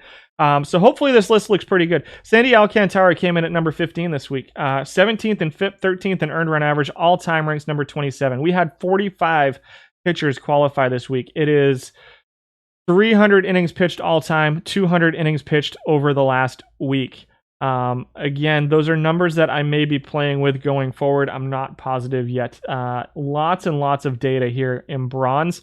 Also, give me requests for what you want to see next week. I'm not ready to do anything higher than silver right now.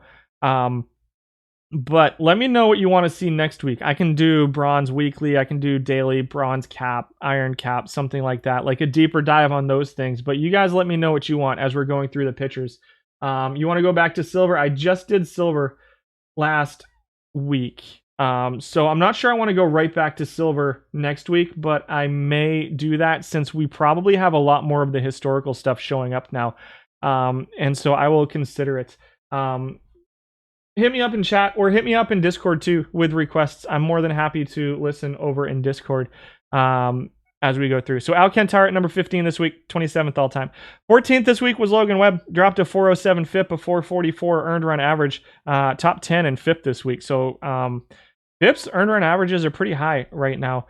All time he ranks 26th, 428 FIP, 451 earned run average all time for Logan Webb. Strikeouts, everything else is kind of middle of the pack. Again, 45 currently. So there's going to be some guys that you're like, why isn't he on the list? And it's because there's 45 qualifying pitchers and 69 qualifying all-time. I did not make that up. 13th is Brent Suter. What? Brent Suter got lit up this week to the tune of a 420 FIP and a 420 earned run average, dropping him to 13th.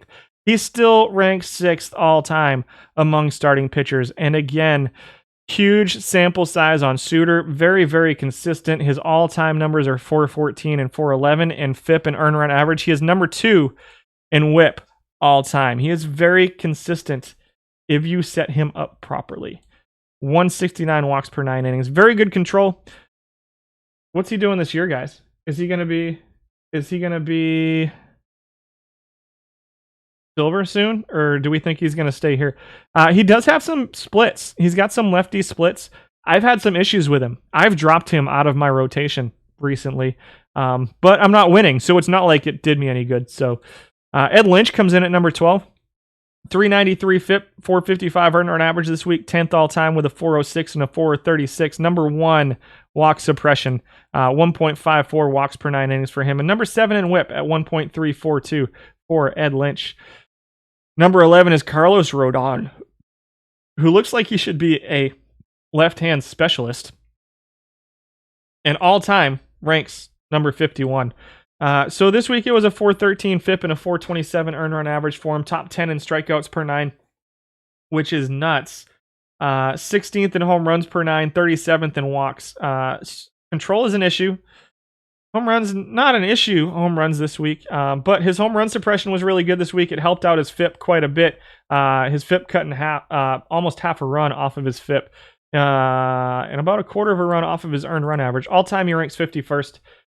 Looks like it was a little bit more relief use for Rodon this week, and we'll see what happens next week. He may be silver thanks to, the whole throwing a no-hitter thing last week.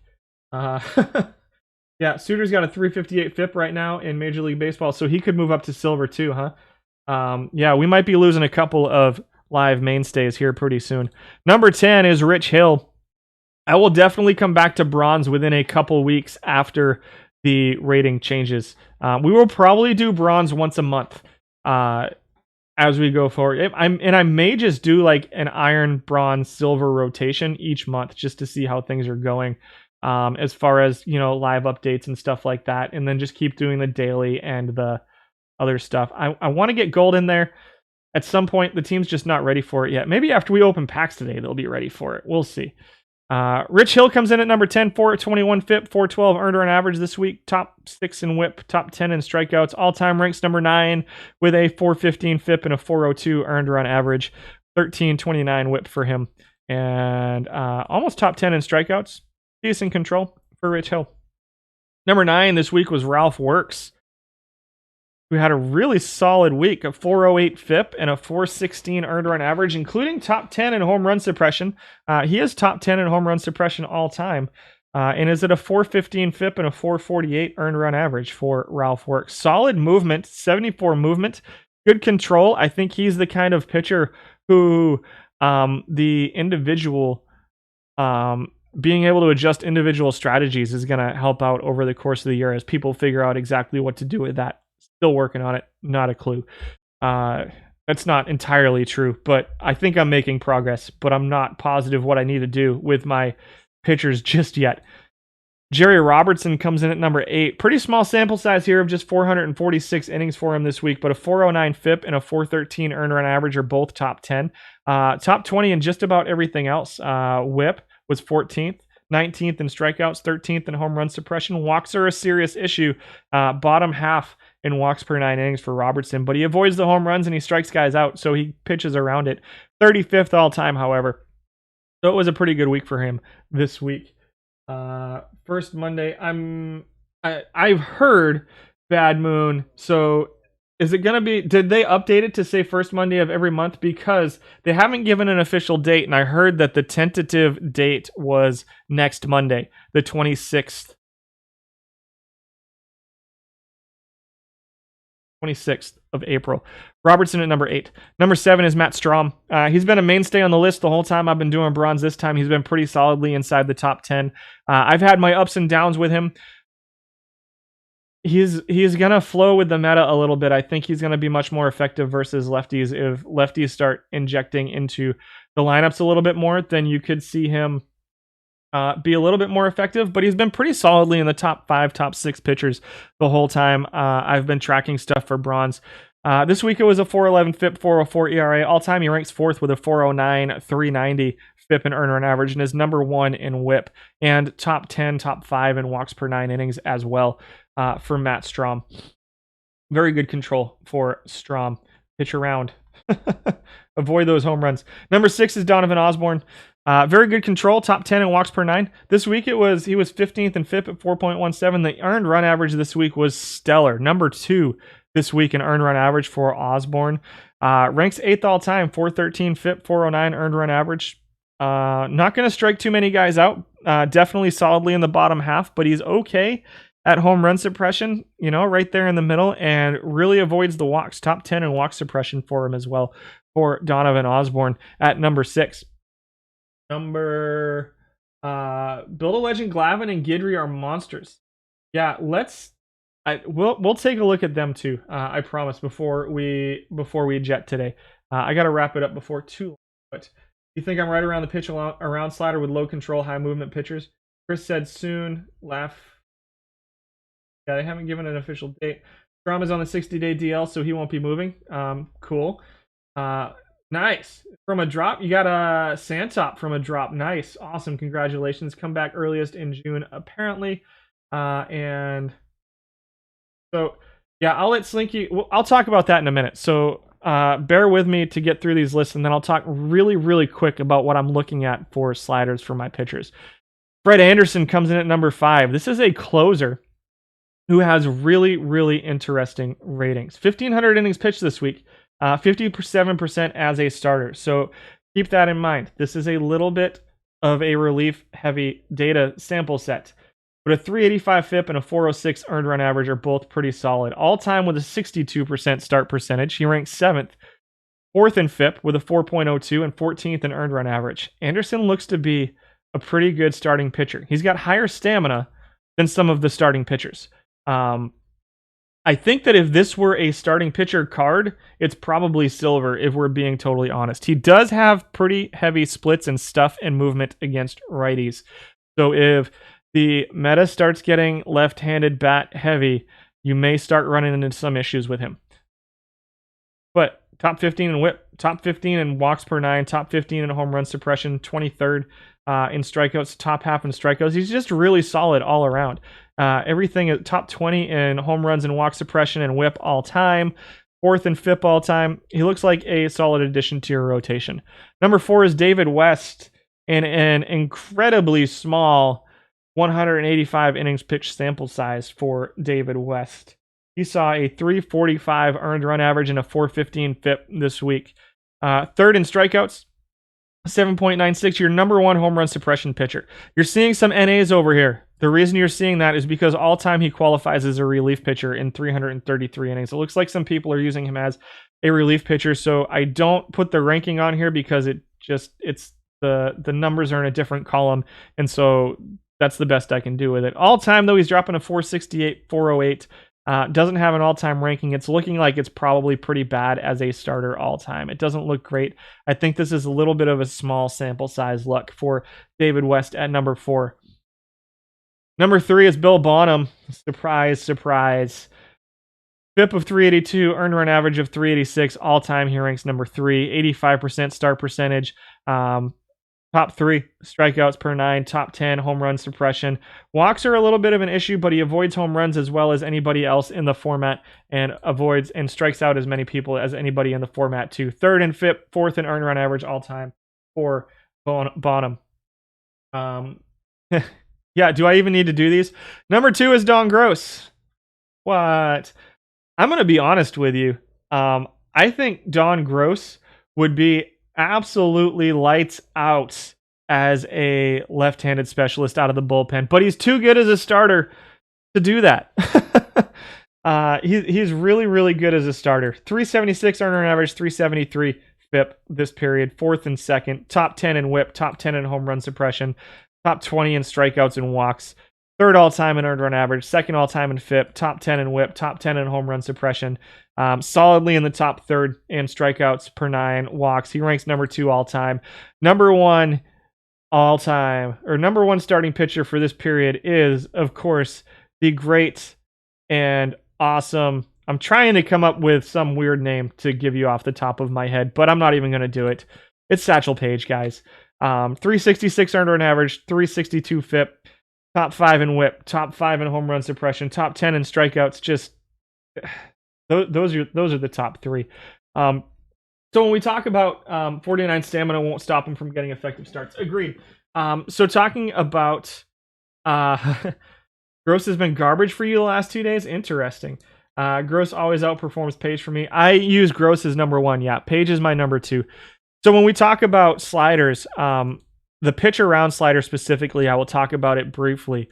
So the pitch around is really useful for guys with low movement, high control, or high movement, low control. And stuff factors in there too, but movement is going to affect their ability to induce weak contact on pitches in the zone, and control is going to affect their ability to hit the corners with their pitches. So when we talk about the slider, let's go here and grab one of my pitchers. We'll just say Satchel Paige and go to pitching ratings. So, well, that might be why he was terrible in this tournament. That's sad. Anyhow, where are we at? So this pitch around slider right here. For guys like Satchel Paige, who's a high movement, lower control kind of pitcher. I'm going to move the pitch around slider this way. I'm still working on how far I want to move it. I have not decided yet. But because he's going to induce weak contact on pitches in the zone, and it's not as egregious with Page. I think you can get away with anything in the middle with Page too. He's just so good. So let's talk about maybe Jim Britton instead, since he's got a bigger split here.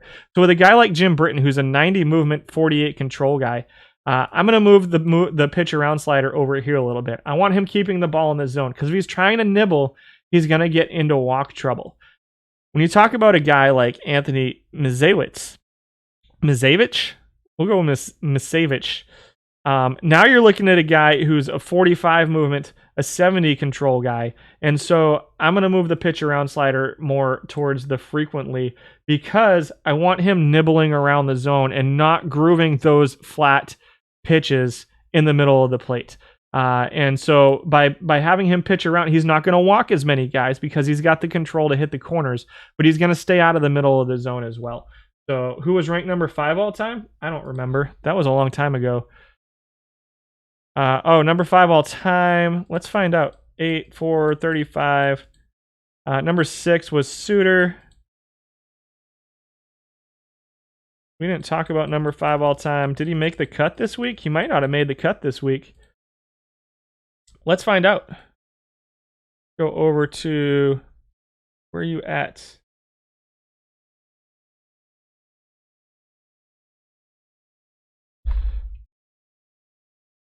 Starting pitching.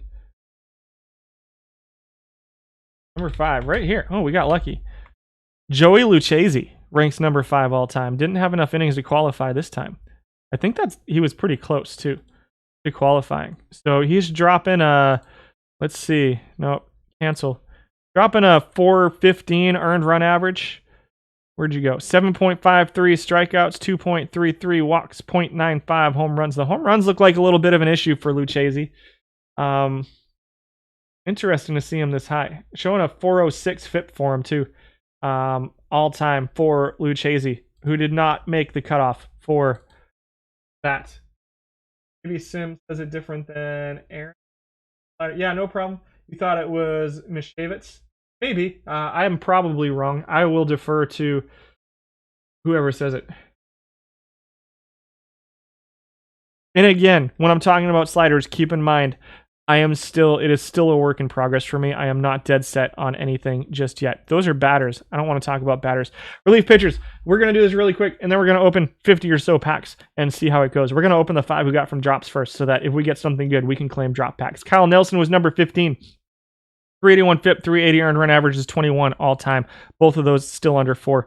We had 61 current relief pitchers and 81 all-time qualifiers. Kyle Nelson was at number 15. 14 was Sean Newcomb. 395 FIP, 365 earned run average this week. All time, you rank 60th. Somebody figured out how to use Sean Newcomb this week in 237 innings pitched. Yeah.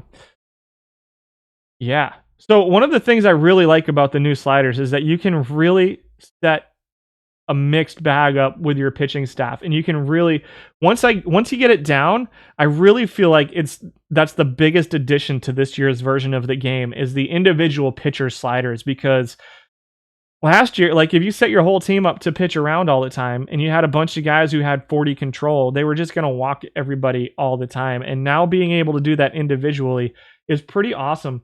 What if they have good control and stuff and movement? I don't know. Like I said, I'm still working on it. If they have good all 3, I would probably pitch around less. If all 3 of them are good, if it's good stuff, good movement, good control, then I would probably pitch around less, because I mean, you don't ever want to get into walk trouble. It's really the high control guys. Newcomb hasn't been great in real life, and now he's on the injured list for unknown reasons. Interesting. He's been a guy that I've been waiting for years to break out. It's just never really happened. I thought he was going to be awesome after he got traded. He got traded from Arizona, right, to Atlanta. I really thought he was going to be an awesome pitcher once he got over to Atlanta, and it's just never really developed. Am I totally out to lunch on that? Did I? Where he was in that trade where everybody thought the Braves totally fleeced Arizona. in that trade? Am I wrong? Transactions. No, he was with the Angels. That's right. Who was the guy they traded to Arizona a few years ago? Swanson. It was the Dansby Swanson trade that I was thinking of off the top of my head. Newcomb came from the Angels. Traded by the Angels with Ibar and Ellis to the Braves for Bricheno and Andrelton Simmons. Newcomb was in the Andrelton Simmons trade. That's what it was. I knew he was in one of those bigger name trades. Shelby Miller. Yeah. Miller to Arizona and Swanson. It was Swanson to Arizona, right? Am I wrong? Sometimes my brain doesn't work right. Where you at, Dansby Swanson? Sorry, I'm looking them up on Baseball Reference. Just to verify. Yeah, traded by Arizona to the Braves for Shelby Miller.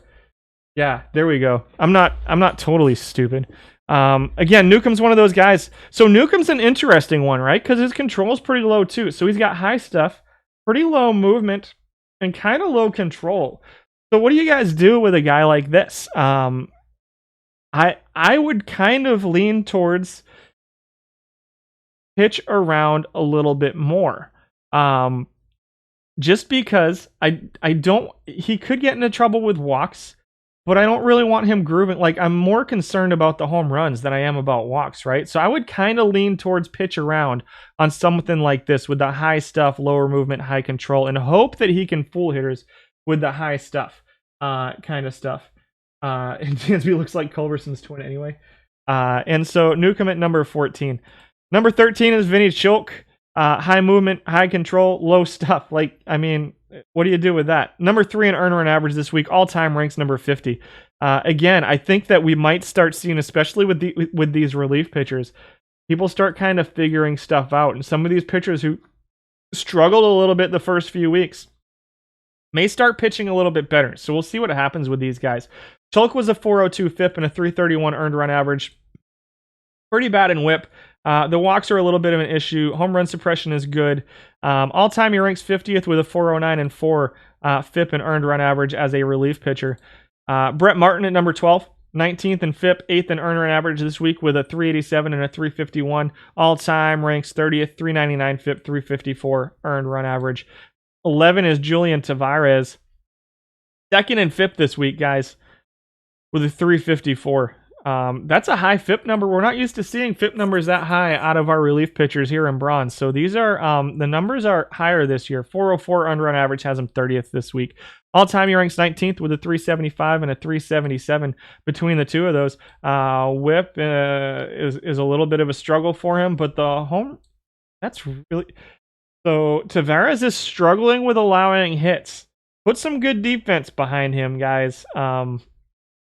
Because the walks look good. He's not going to strike guys out, so he's not going to walk too many guys. There's going to be a lot of balls in play, though, with Julian Tavares. So put a good defense behind him if you're using him. Tony Pena, another high movement, high control. Another guy that's probably going to see his ERA right around his FIP, maybe a little higher depending on your defense. Again, Pena, you're going to want to put a good defense behind him. He ranks 5th all time. This week it was a 373, 370 earned run average, 363, 65 all time. In those numbers. Number 9 is Jake McGee. Number 1 in whip this week. 16th in FIP, 10th in earned run average with a 383 and a 359. You have Hader set in the middle and he's rocking a 172. Nice. But you wouldn't use Hader as a benchmark. I don't know about that either. All-time McGee ranks 24th, but still top 5 in whip.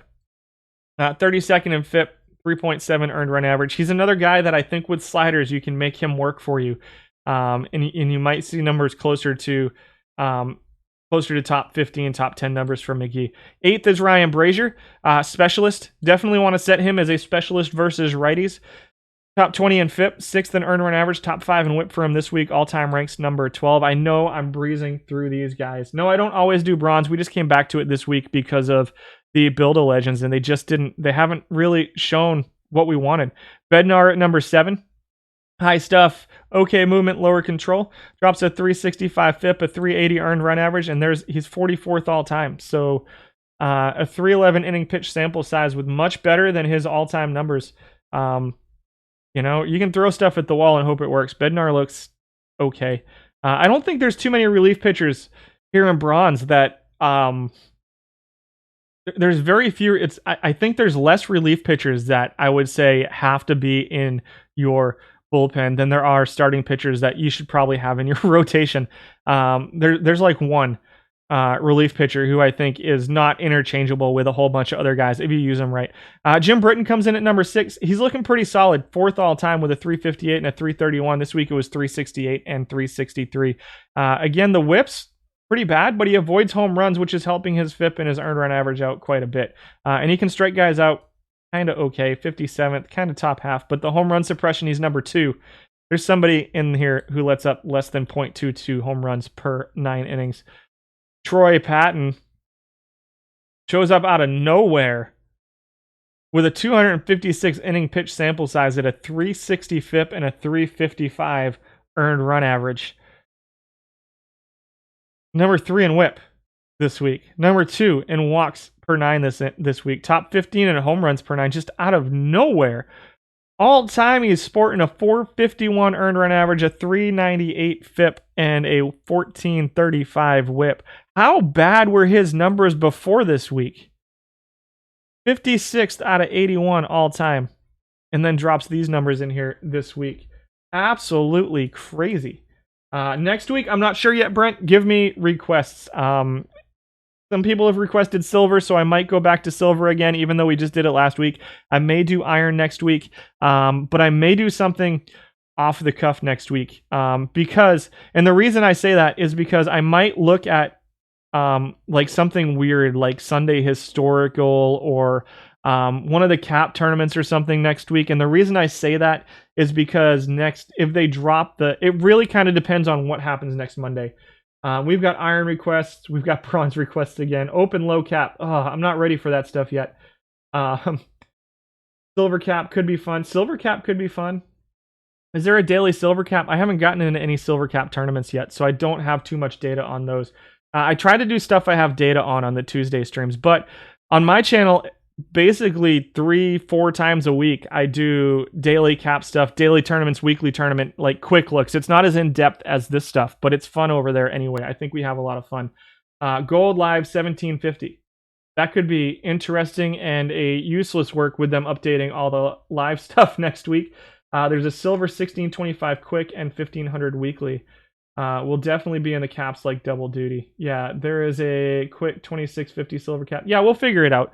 I'll figure out what we're going to do. Number 4, well, we didn't talk about Troy Patton. We did talk about Troy Patton. Number 4 is Josh Sborz, 7th all time.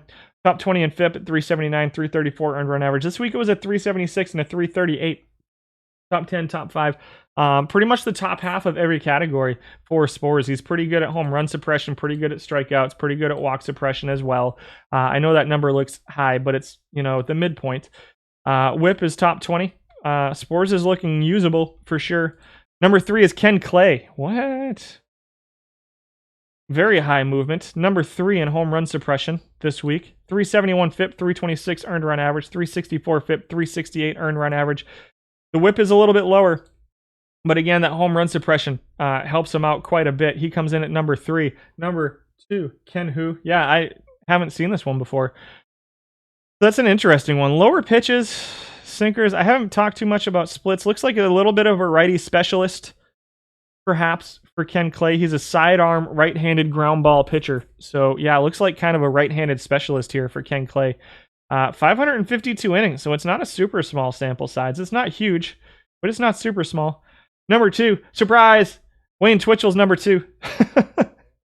Number 1 all-time, obviously, for Twitchell. 333 FIP, 315 earned run average all-time. He drops to number 2 this week. It's a 337, 336. They're right in line with his all-time stuff. The ERA was a little bit higher this week than normal. The whip is okay. The home run suppression is good. The strikeouts are okay. Top 20. Top 20% or so of all the pitchers. Walks, he struggles a little bit with walks, but again, the home run suppression helps him out with that. I think he's been the most consistent relief pitcher that I've seen here in bronze so far this season. Number 1, Bobby Thigpen. What? We're going to find Victor Gonzalez. Gonzalez and Salas are the number 2 and number 3 most used. So we're going to take a look and see if we can't find them. Bobby Thigpen dropped a 288 earned run average this week, guys. He dropped a 362 FIP, a .28 home runs per 9 innings, whip of 1.348. All-time, he ranks 33rd. So again, it might be people figuring out these sliders as we go. I think sliders are going to be quite important this season for these pitchers. And so Thigpen was lights out this week. Let's find Gonzalez and Salas. Soria was at 16. Michael Givens at 17. Fernando Salas at number 18 was a 382 FIP, 394 earned run average. All-time ranks number 13 with a 372 FIP, 360 earned run average. 19 is Patterson. 20 is Richard Blyer. Fred Wins at 21. Build a Legend Joe Nathan at 22. Where are you, Victor Gonzalez? Seriously. Indeed. Jarlin Garcia at 23. Victor Gonzalez at 24. Ranks 42nd all-time. People like Victor Gonzalez. Left-handed specialist. It looks like somebody's not using him as a left-handed specialist, and it's killing his numbers. I think if you're using him as a left-handed specialist, he's going to be fantastic. But I think there's a lot of people not using him as a left-handed specialist as well. That is hurting his numbers pretty bad. Nathan's been lights out for some people. Again, there are a lot of relief pitchers that I think are kind of interchangeable here. Twitchell's been the most consistent pitcher I've seen. Mason's been pretty good, though he's been kind of up and down. He ranked 16th all time and dropped to 25th this time. But I really think that sliders are exceptionally important for relief pitchers. So work on those sliders, guys.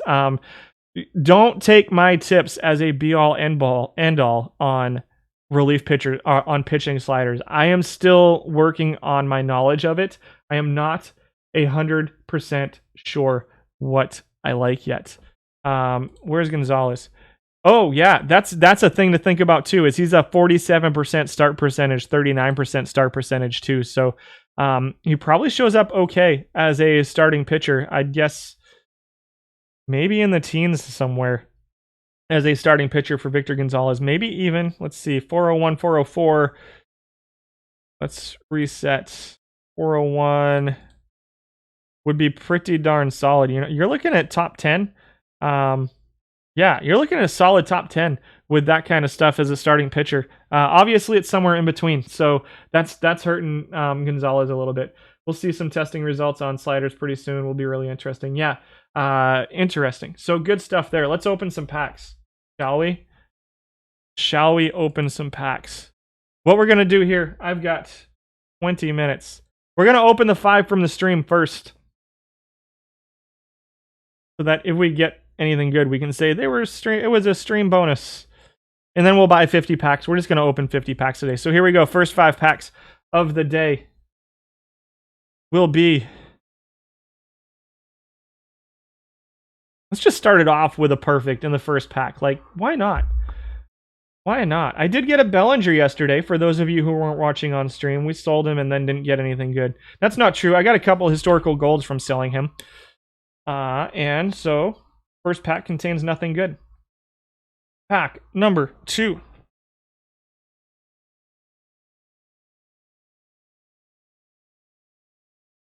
Henry Blanco snapshot. We've got a Juan Castillo, Francisco Mejia, Ketel Marte, and Alec Mills. Pack 3. I am able to do giveaways. I have to get up to speed with I use Streamlabs OBS right now. One of my goals this week is to figure out Streamlabs Studio, and I have to get Streamlabs Studio running to do giveaways on this channel. I can't do out of the park giveaways on my channel, unfortunately. I have given away 30-day subscriptions to The Athletic on my channel, which I think people have enjoyed. I only have one left, though, so I'm trying to save it for a good day. Our last free pack. Yeah, I could do that, too. I don't have the... You know what? We're not going to do it today, but let me get with the other streamers. I'm going to work that in next week. So I promise next week I will have something worked in for a giveaway. We got a Tom Dixon here. 71 movement, 65 control out of a silver card, and a Dennis Rabont Unsung Heroes. All right, we're going to buy 50 packs. So Yeah, next week we'll do something. We'll figure something out. Mark Langston dropped a 21 inning scoreless streak and only got 20 perfect points for it. That's kind of sad. That should be more perfect points than that. We are currently in first place. We struggled early this morning, but we're looking good now. It was a little bit of a struggle bus early in the morning. What are we gonna do? We'll do 25 and 25 player card packs. And I'm going to do this. Perfect team settings. We're going to go instant opening. So let's do that. 50 packs. Something good. This team needs a good drop. They have not had much. They have Trout, I guess. Hal, Finnegan, Arcia, McCutcheon, Soto. Thank you for the good luck on the 50 packs you opened this morning. Not even a gold card in 40 packs. That's rough. Randy Tate. We didn't see him today. Interesting. Bronze pitcher. We did not talk about him today, though. Unsung hero Kurt Roberts. Shed Long Jr. Abraham Almonte. I like doing them one at a time. I just don't have time to do it today. Kyle Lewis. There's Jose Oquendo. We saw him in a couple places today. Rick Rivda. Claude Jeannard from 1923. 95 stuff for a 51 card with 50 control. Goodness gracious. I haven't seen him in the Unsung Heroes tournaments, but I'm curious if he will start showing up there. Harbley is surprisingly okay for an iron. There's Misavich. We talked about him a little bit today. Russ Adams. David Fletcher. There's our utility infielder. Sadly, not a new card. Already got him. And Nick Mears, Jacob Nottingham. That is a sad little live pack there. Hosmer, Adam Eaton, batting second for the White Sox. Build a legend, Jimmy Rollins. That's our first mini hit of the day. He sells for a couple grand. We'll hang on to him and finish the Jimmy Rollins collection. Darvinson Hernandez. Pitching okay for the Red Sox. I think you're probably going to see him. So this is an interesting card to me right now. Darvinson has struggled for the Red Sox so far this season. I would not be surprised next week to see this card drop to a bronze. And with pretty good stuff and pretty good movement, this is a card that could be an interesting bronze card in a couple weeks. The Darvinson Hernandez. Yeah, build a legend, get an extra pack. Here we go, Don Leonard. Silver card. This is my next goal, is to build a silver team. That's part of what the points were for today. Travis Shaw, Blackman, Kyle Garlick, left fielder for the Twins. Jazz Chisholm, Roberto Perez. Are you a duplicate? Let's see. You might sell for a little bit. Only $6.15 now. Oh, that's sad. Royce Lint. Unsung heroes. Here's Louis Guillorme, Lurie Garcia, Aquino. Curious to see what he does this season. He had a pretty good year last year. He's one of the cheaper silver ones. Yeah, we'll sell him. Turner, Oliva. There's Ali Sanchez. 10 packs. Nothing good yet. Well, that's not true. Here's Shad Berry. We saw him a little bit today. Jared Dyson, Wayne Sure. Sure is not in my bullpen. I have not had a lot of luck with Wayne Sure. I'm not going to lie. Axelrod, Unsung Hero, duplicate card there. No love the first 10 or 11 packs. Tom Oliver. Frankie Montez is a guy that some people use in bronze.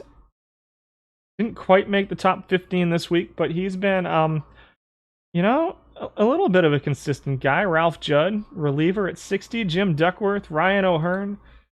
You duped a Karinchak today. That was a sweet 10K. Outstanding. Might drive Costa Cleveland Silvers into the barely obscene range. Porter Vaughn, Jairo Diaz, Urshela, Turk Lown. He was a pretty good iron card last year. I'm going to dive into the Unsung Heroes pretty soon. Oh, I need to get into that tournament this week, if it didn't already fill up. Monty Harrison, solid defensive right fielder. In iron. Can play a little bit of center field. Can run a bit too. Hazley might be bronze before too long. I used to have good pack luck, Gaming Giant. Gaming Ian. It's Gaming Ian. You told me that last week. I remember now. Does the Cleveland Live collection cost about 20? Yeah, it's pretty expensive. You streamed 113 pack opening on launch night, and you were sad faced by the end. Yeah, I used to have good pack luck. Used to. There's Josh Lindblom, Matt Chico, Nick Senzel, Santander. Santander might be iron before too long. There's a Matt Foster, Build a Legend, Biggio. Outstanding. Good job today. Haven't even gotten a gold yet, and we're pretty happy. AB, right? Josh Paul. Williams Astudillo. Man, Twins fans love Williams Astudillo. The Turtle. Brower, Chisholm, Fleming. Nothing good there.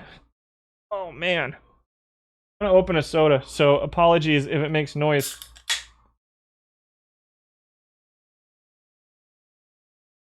There's another Tarpley. Joel Finch. Casey Sadler. We're almost halfway done with these packs. We sold a Biggio dupe for 7K. Here's our first gold. It is Pat Collins, 97 I-75 power catcher with 41 catcher defense. I don't know about you, Pat Collins. I don't know. Also, you're a Yankee. I don't know about you. 27 Yankee. Yeah, there will probably be a mission for that before too long. Lee McGee. Lou Moren. Franchi. Sox are still waiting for him to get going a bit. If he starts hitting, look out. That lineup is awesome. Gold Chris Davis, historical all-star. Couple historical golds here. Getting on the good side. 61 I, 97 power, 70 contact. This is not your Iron Live Chris Davis. Got Kingery, Castellani in that one. Packs are heating up.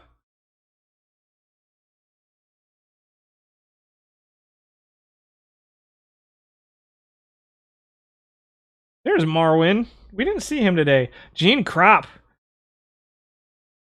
That's a card that I saw a little bit in silver. We talked about him yesterday, Silver Historical on my channel. Tomorrow will be Iron Cap on my channel, the Iron Daily Cap on my channel, and I don't know what else. I'm going to figure something else out. Bruce Bochte and a bunch of live cards there. This will be our first look at Iron Daily Cap in about a week. I probably need to look and see if I got into today's. Jimmy Archer, Dexter Fowler, nothing good there. Also, for those of you who have followed along with my online league a little bit, there's a Kyle Tucker that can get sold. Joe Page that's a new card for me. 100 stuff, 63 movement. We didn't see him today. I thought I had that card already. And there's a Bill O'Hara. That's a solid bronze pack right there. Oh. No. No. Go away, Wade Miley. Wade Miley is haunting me. There's a Charlie Morton. Not quite the diamond he was last year. Byron McLaughlin. Adalberto Mondesi. That's a solid pack right there. Duplicate. Royal, not bad. Not too bad. Pulled Page a few days ago. How can you tell if a card is new or a dupe? It says it right on the front. There's another historical gold. They're heating up, folks. Al Mamo. No collections yet. 1,400. We'll see. And there's another Misavich. We're just going to totally... It's Mizajevic. That's what we're going to say. There's a Wilmer Flores. Solid. Against lefties in bronze. We're going to see about getting him onto a team at some point as a platoon. I might go just 5 pitchers and just platoon every position someday just to see what happens. Corey Dickerson is a guy that I've looked at for bronze. He didn't show up on the list today, but I've generated a little bit of interest in his bat down in bronze. Rowdy Elliott. Austin Barnes, solid defensive catcher. Logan Webb was on our list today as well. In the top 15. What was he at 13? 12 or 13, I think? For starting pitchers. Mario Diaz, Johnny Hutchings, Cesar Hernandez. We're down to 15 packs left. Something's got to give. Just let me see that. Perfect back. One time today. Andrew McCutcheon, Shoemaker Cave, who has, how old is he? 28 years old. His beard's grayer than mine at 28 years old. Dickerson's hitting 320 in real life. Who here is on the Mamie Johnson hype train? Give him 100 Brooks Robinson. Let's go.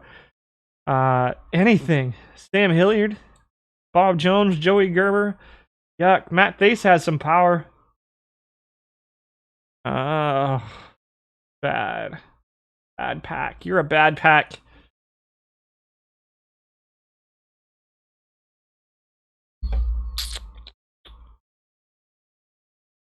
Chris Davis. Maybe he'll hit 247 this year for Texas.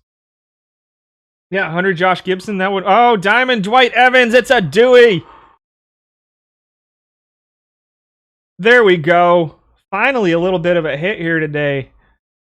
Dewey goes for 11. We've got 73 contact, 94 power, 86 eye. I don't know that he plays on the main team, but could be a low diamond kind of card for the low diamond tournaments. Perhaps. I'll take it. I'll be happy with that. 2 Build-A-Legends and a Diamond Dwight Evans. I can live with that out of 50 packs, I guess. Bryce Wilson's probably not going to be bronze for too much longer.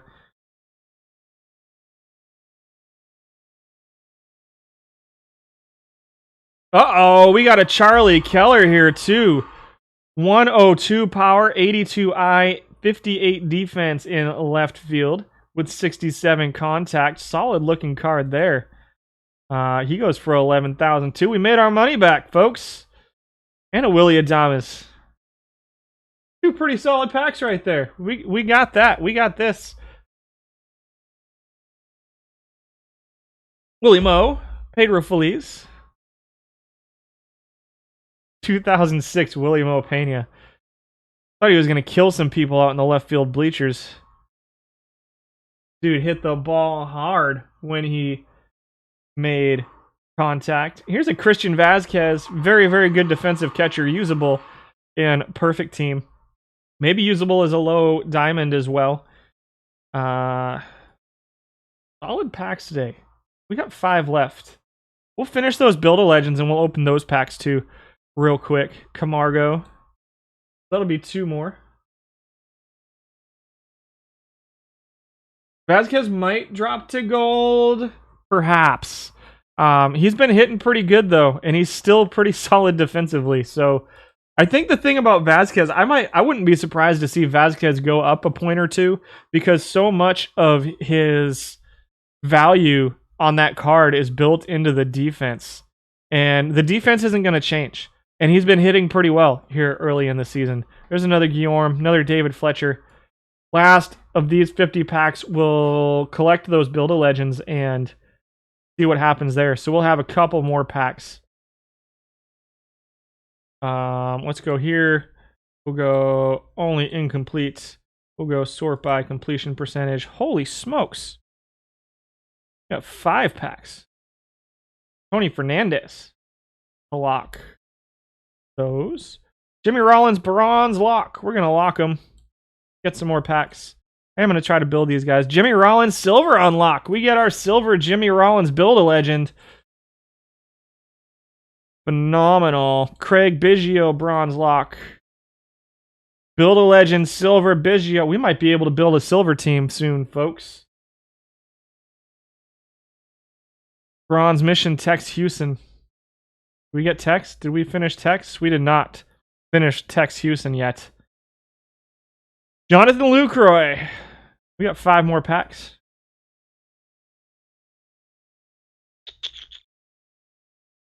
Yeah, let's just open 5 more packs. Then we're going to call it. Who we got? Who, Vasquez is hitting well? Boston's in first? Yeah, they are. First pack is a Tyler Anderson and Chris Nelson. 4 packs left, and then we're going to pack it up.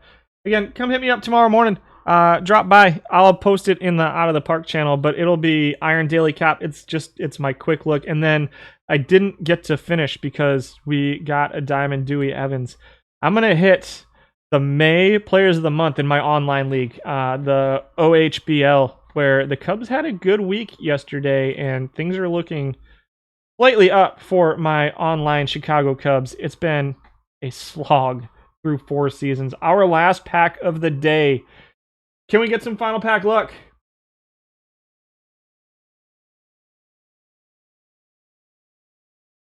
No, we do not. Ralph Judd, Anthony Young. Didn't he lose like 20 games in a season once? Anthony Young. Sandy Alcantara, Mickey O'Neill, Don Mason. What did I have for lunch? I haven't eaten lunch yet. That's probably something I need to think about doing today. So, yeah. Those last 5 packs were pretty rough. But overall, I think we did okay today on the packs. Dwight Evans. Let's check this full Dwight Evans card. Where you at, Dewey?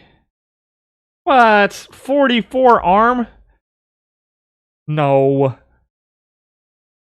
I hate everything about this card.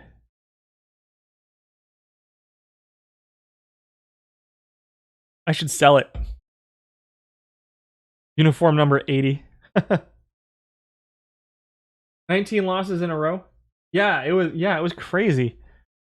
I remember him. I remember him having some weird stuff. They did not today. Charlie Keller, let's check him out. Like, he's almost as good defensively as dude. Look at this card. Interesting. That is an interesting looking 94. 67 contact, 78 gap, 102 home run, 82 I, 44 avoid Ks. Maybe a low diamond designated hitter. I don't think he gets on the main team. Well, actually, you know what? He might be better than Herbeck. I'll figure that out later. I got to shut it down. This has been awesome today, guys. Thank you for coming out and hanging out with me. I appreciate it a lot. It's always fun to be here on the Out of the Park channel on Tuesdays. Come out and visit my stream tomorrow. Again, Iron Cap.